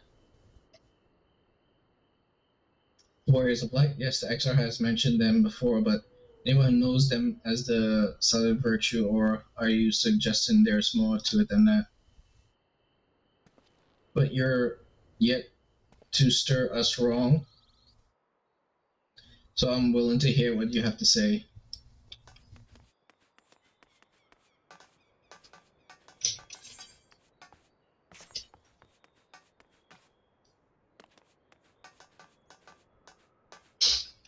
Ooh, damn. Hubba hubba. Told you. Ooh wee. Them to borrow wares of the market, have you? Well, I can guarantee you will have no trouble finding what you're. And the Ulmora's new leadership trade has never been more prosperous. Word is that the fellow from something Stoneworks has taken over as mayor. Did he really? Little wonder business is booming on the way. I imagine it won't be long before all of Navrit reaps the benefits. But you come with something on your mind?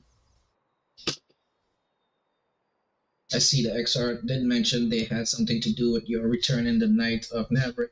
Alright, consider my interest piqued.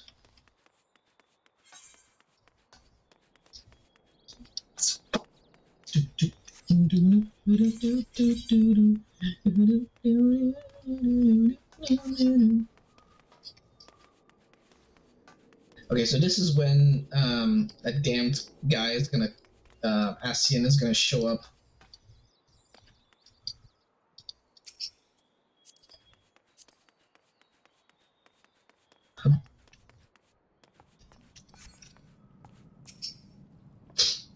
Yeah, what a wonderful surprise, though I hope your bring doesn't mean someone's been hurt. Oh, shit. Thanks to you, I've had far fewer patients coming through my doors of late, which is a shame. Shame. Come to think of it, I've had fewer opportunities to test new medicine. I just, of course. It's actually been quite pleasant to have few moments of to myself, and now the truth about the warriors of light. But the XR has already spoken with me about them. Well, if there is more to the tale, I'd much like to hear it.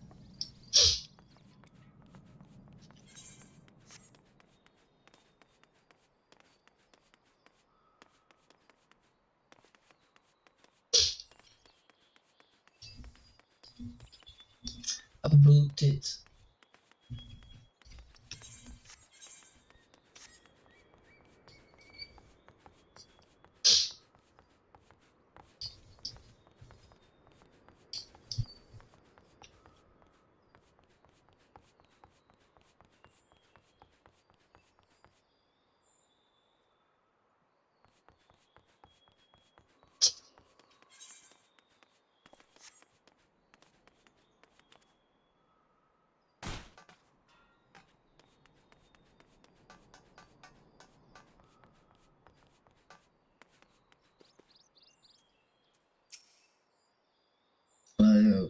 I was reading over a letter received from Garland not long ago.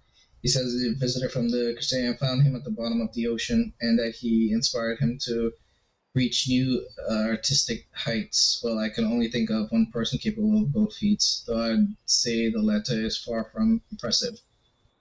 Any fate would bring the two of you together in such a place. I'm sorry, you mean the XR didn't tell us the whole story of the Warriors of Light?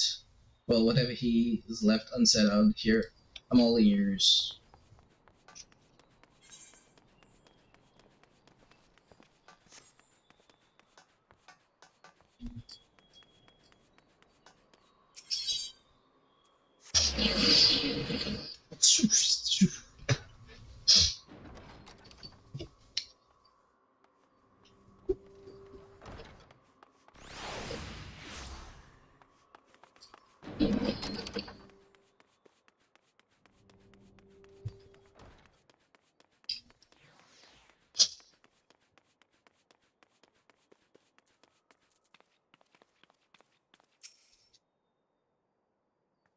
Oh, this can't be. Surely there is at least one book here that does not cast the Warriors of Light and their deeds in such a negative light.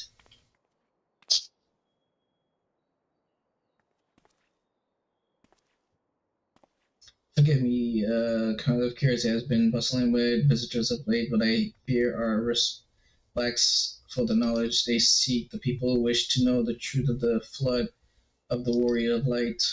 I have searched high and low, but alas, every account portrayed them as no better than Sanitas, abomination worthy only of scorn and resentment. I know they are not always judged so harshly, yet I can find no proof, and I dare call myself a librarian.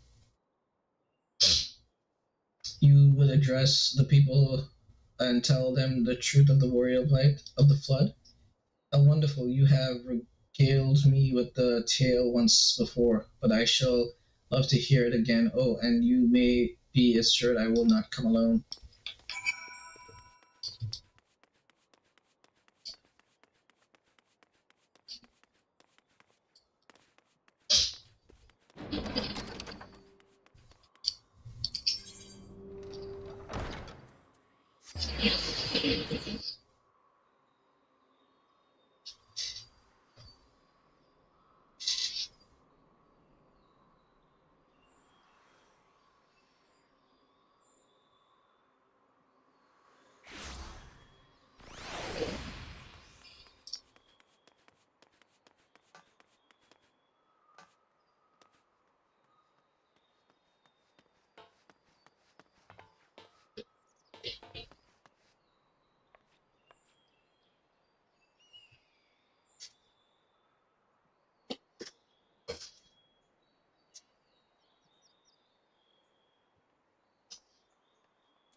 There you are. Between the four of us, I dare say we've swept the Crystarium from top to bottom. Now we just need to wait for the people to gather. And this bastard is gonna show up.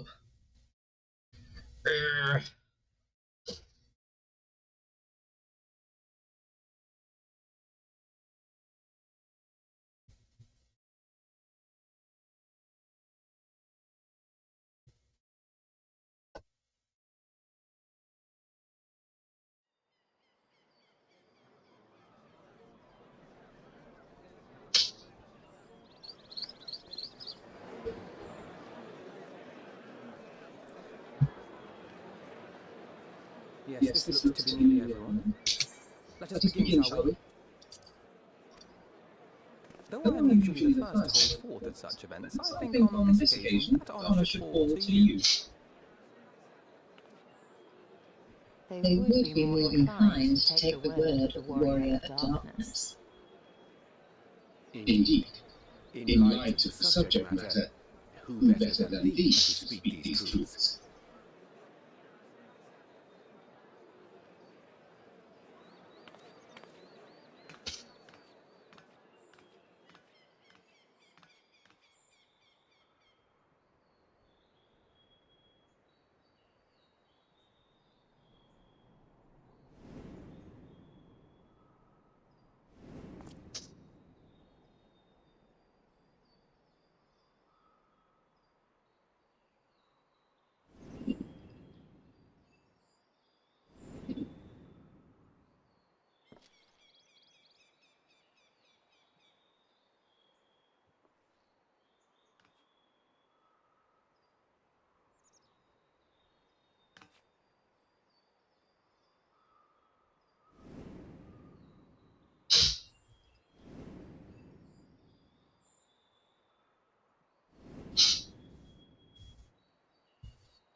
Wicked White. The warriors of light did all that. So they never... I mean, they only ever wanted to help. And when everything they'd done turned to ash, they still carried on. They gave everything to stop the flood. First their lives, then their souls.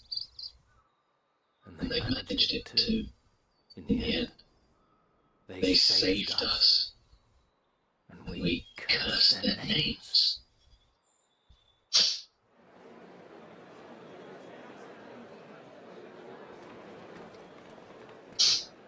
This should go a long way towards clearing the air.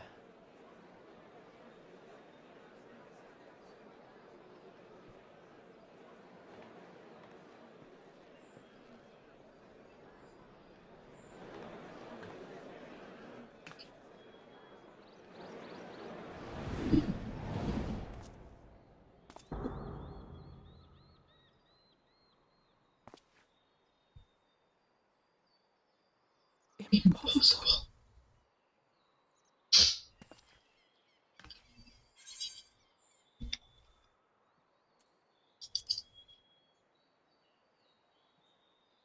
I definitely see something. You don't think it's a ghost, do you? Nay. You understand there's no bloodless apparition, but a warrior of light and darkness both.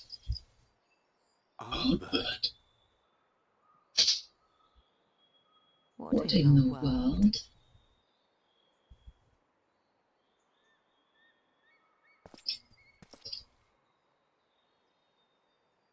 It's you! The one who slew the eater!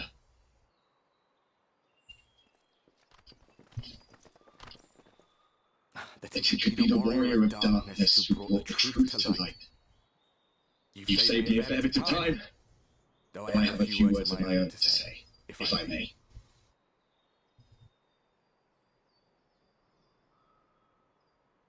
People of the Crystarium, I am Ardbert, one of those you know as a warrior of light. That's impossible. You should be dead. Aye, that I should. But as the world has been given new life, so too have I. I know not why I, and I alone, have been gifted this chance. But I do know this. Only by the will of the star itself could such a miracle come to pass.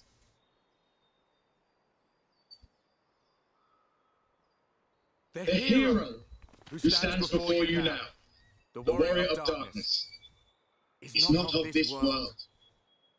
And the day will come when he must return to his home.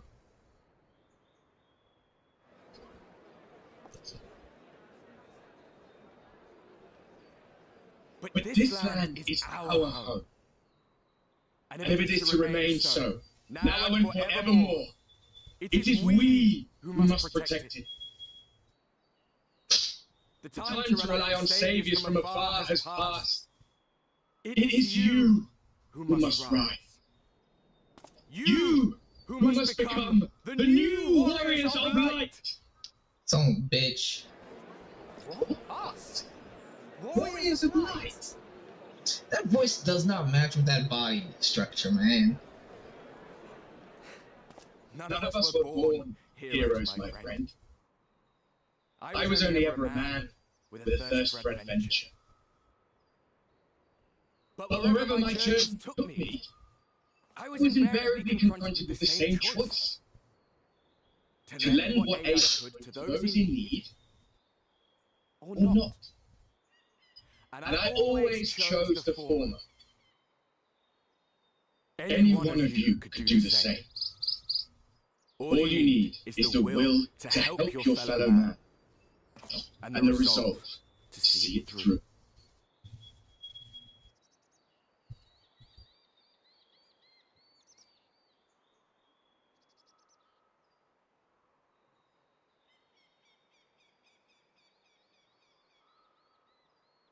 From thy lineage did we learn of Ardbeg's fate, and by thy countenance I gather thou art not inclined to recant thy testimony. Yet whosoever this man may be, his words hold truth and resonate with the citizenry besides. For us to voice our doubts here and now would serve but to sow disquiet. 'Twere better we retired under the ocular and there discuss this matter in private. Go. I will stay here and watch.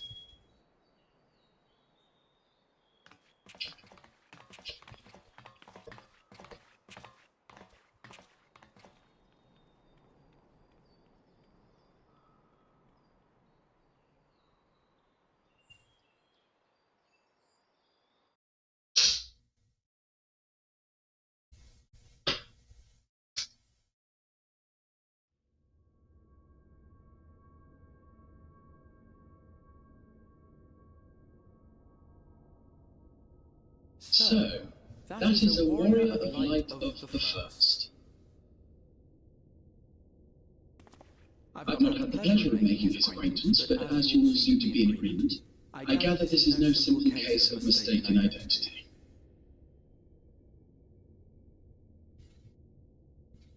As far as I was able to discern, that was indeed Ardbert.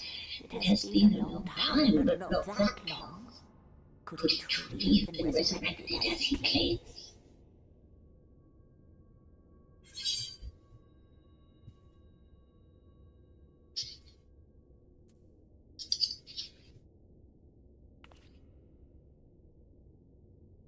Ardbert did entrust his very soul unto thee. I see no reason to question thy judgment. Nor I. To my eyes, your ether burns as brightly as the day you slew Emmett Selk. That is proof that he is with you still.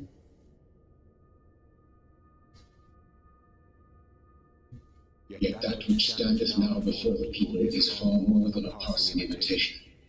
I am reminded of the cardinal virtues, though a sin-eater he is not,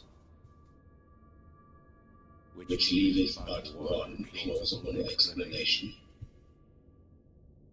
Ascian. That he is an Ascian.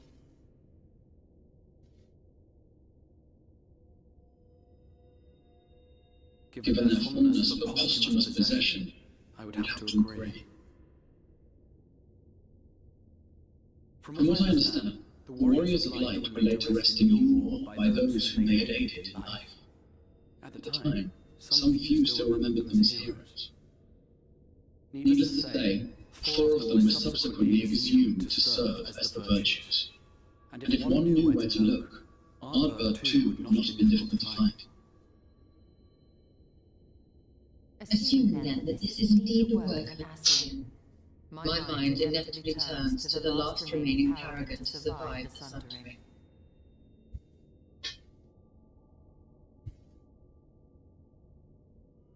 Elidibus.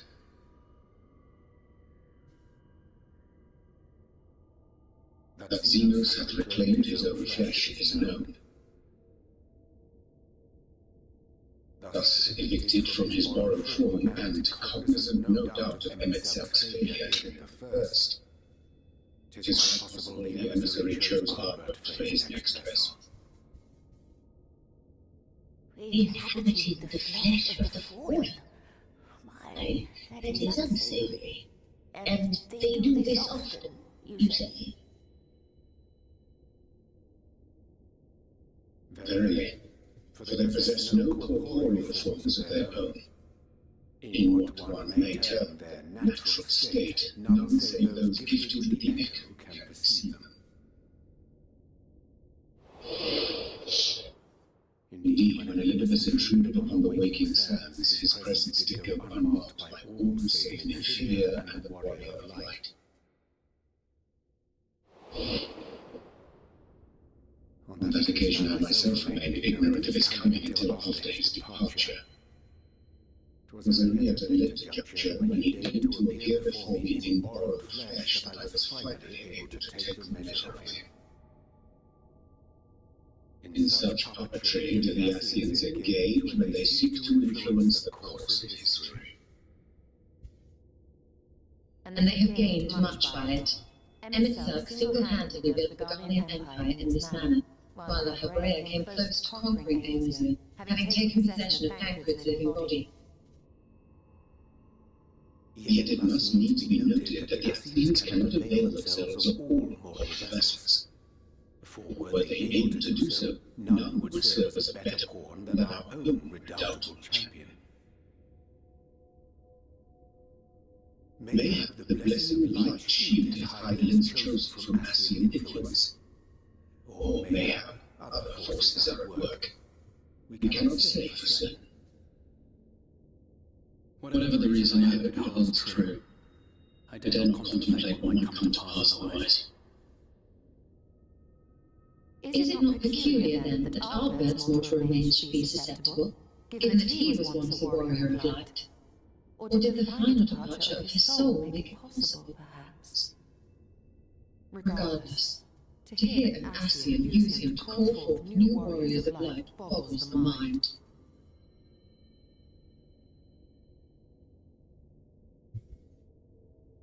Elidibus hath ever been an enigma, his ostensible purpose being to preserve the balance between light and dark.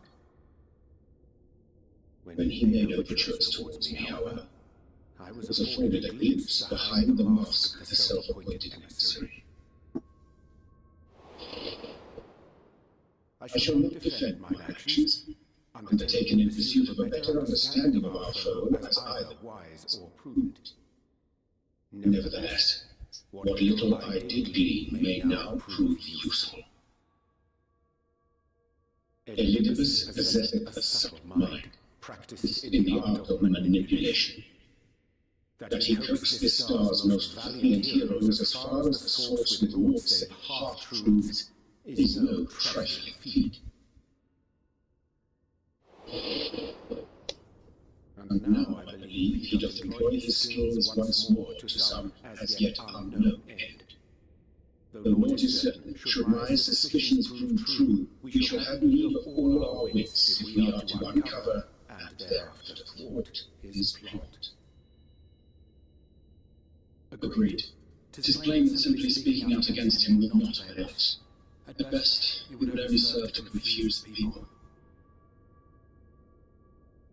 And I would hesitate to do anything which might tarnish Ardbird's reputation once more, nor yours by association.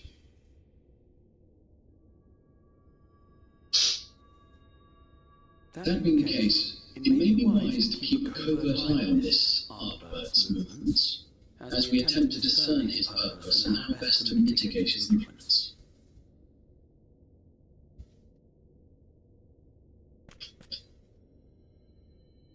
His performance appears to have confused him.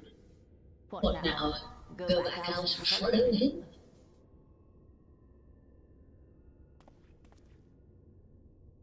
It would appear Master Alphino already hath pursuit in mind, and I suspect one pair of eyes shall better serve our cause than half a dozen. Let the rest of us maintain an inconspicuous distance, for the present at least.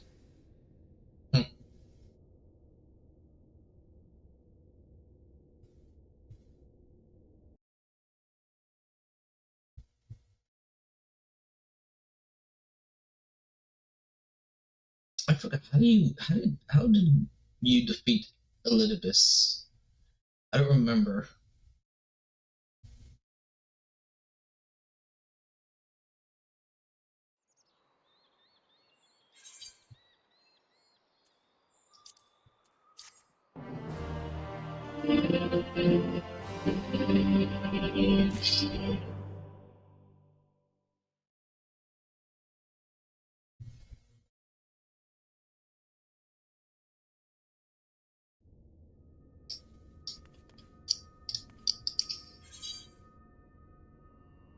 They sleep disturbed.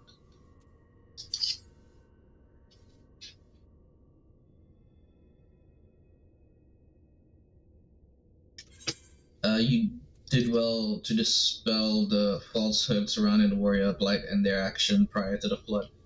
Though I must say the appearance of Adbert, or rather one who appeared his identity, was a rather curious development. He is an impostor, of that there is no doubt, but to the masses he would appear as a hero returned from the grave. After the warrior were laid to rest in Yulmore, the people prayed fervently for the gods to deliver them from their plight, prayed that these fallen heroes be born again for their sacrifice. What better irony? I, for one, would like to know why Adbert urged the people to become warriors of light themselves. Ere we take action, we must needs discern his intent. Let us pray that Master Alphanode returneth soon with that most essential knowledge. For now, I think it's best to apprise Thancred and Reen of our efforts. When we do confront Albert, we shall no doubt have need of their strength. Agreed. I think it prudent we all take measures to prepare for what's to come. And I will continue our research into how we might improve the spirit vessel, that it might one day carry you home.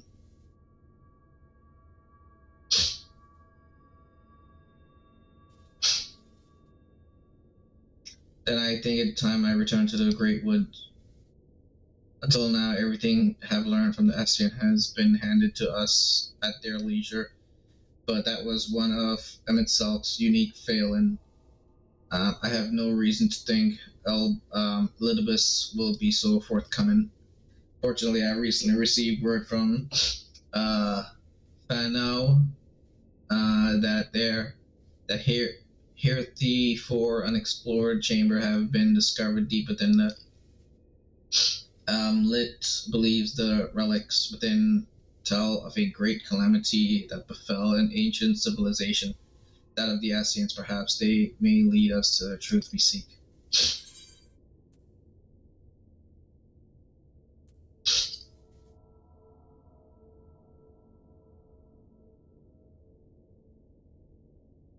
I wouldn't dream of going without you.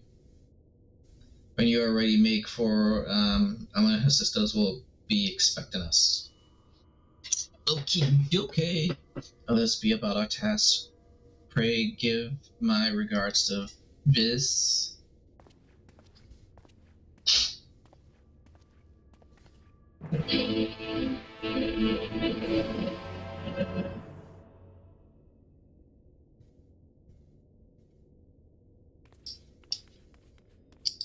Okay, I'm going to end the stream here for now.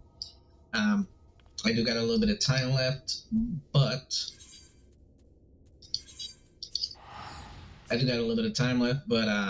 I'll save that for tomorrow because I am pretty close to finishing the main story for the free trial. And it would, be great to let it last a little bit longer. Plus, there are still the other trials that I have to unlock and do. The ultimate weapons, the new ultimate weapon trials and stuff. I'm gonna have to do those and stuff. Also, I just recently got Epic Engine just had a free temporary free giveaway of Tomb Raiders Remastered, and the very old one, the first ones, the 1, 2, and 3. So I'm thinking of probably playing some of that because I did play 1. I played a little bit of 2. I never played 3. So I am thinking about going back and playing some of that. 1, 2, and 3 again from the beginning. Plus, it's remastered, so the graphics are a little bit better. Though I know it'll be a little bit. It might be a bit difficult playing it because I don't have a PC controller, so I don't have no controls to actually play the game. So will be using mouse and keyboard, so it might be a little bit difficult. Or even if it doesn't even use mouse, I'll be using keyboard to play it. Also, I want to play a little bit of Final Fantasy XI, and I'm gonna start back playing Phantasy Star Online 2 Genesis because I've heard that new stories coming out and stuff like that. So I'm looking forward to some of the new story content. But yeah, that's the plan that I'm doing right now. Also, I'm hoping that I can find work soon. Because I really need to upgrade this PC. This PC is so slow. There are so many games that I would love to play. So many games that I'm pretty sure that if I played, I would actually be able to get a lot more. Well, at least a couple of viewers that stick around for the stream. And help me to get affiliates. I'm hoping to someday I can actually get monetized on YouTube. Even though I'm way off from actually getting monetized on YouTube. I'm not even 100 subs yet, which I'm not even 50 subs yet. I think I'm like 47 subs. But yeah, I'm really desperate to find work and get my my PC updated, or at least buy a whole brand new PC, because I think it would probably be better to buy a whole new PC. I think that would be much easier than buying new parts and upgrading new parts. Although I know it'll be cheaper, it'll be more difficult because I have to buy the software and all kind of stuff as well. But yeah, I'm really desperate to upgrade this PC, so I'm really hoping to either, hopefully to make this full-time streaming, even though I know it'll probably never happen. Or to find work so I can save up some money and buy a brand new PC, so I can actually play a lot of the games that I do want to play, and actually do hope that someday I can at least build a community that will come around while I'm streaming, during the streams, and stay during the streams, because I do get people coming in, they chat and stuff like that. I do have a couple of regulars that will come in and chat with me and stuff, but they don't stay for the full stream. They only come in for maybe an hour or maybe 30 minutes and chat. So that's why I you know, even after a full year of streaming on Twitch, I still haven't hit affiliate. Because nobody sticks around. I guess it's because my streams is too boring. Because I'm not playing the games that people really want to see. Because I can't play them with my PC. But yeah, that's what's going on right now. But yeah, I am hoping that anybody checking out this right now, hearing this right now, would, you know, help support you know, my streams by coming onto the stream and helping me hit affiliate, helping me hit, you know, monetization on YouTube. You know, even getting my viewers up on YouTube, because I don't really get viewers on YouTube. I get a couple every now and then. Like I said, just like here. But yeah, I'm really hoping for that. And anyways, I am gonna head up for the night. I am trying something new with the VTube, with these VTube character. I'm hoping that, you know, people would probably like to see this rather than my ugly mug. You know, maybe help get my view count up. But yeah, that's I'm gonna be using this character for a while, streaming for a while and see how it goes. But anyways, I am gonna head up for the night. For anybody who stopped by the stream, thank you for stopping by the stream. I really appreciate the support in any way you can. It'll really help me out. But yeah, I hope you guys have a good night. Peace.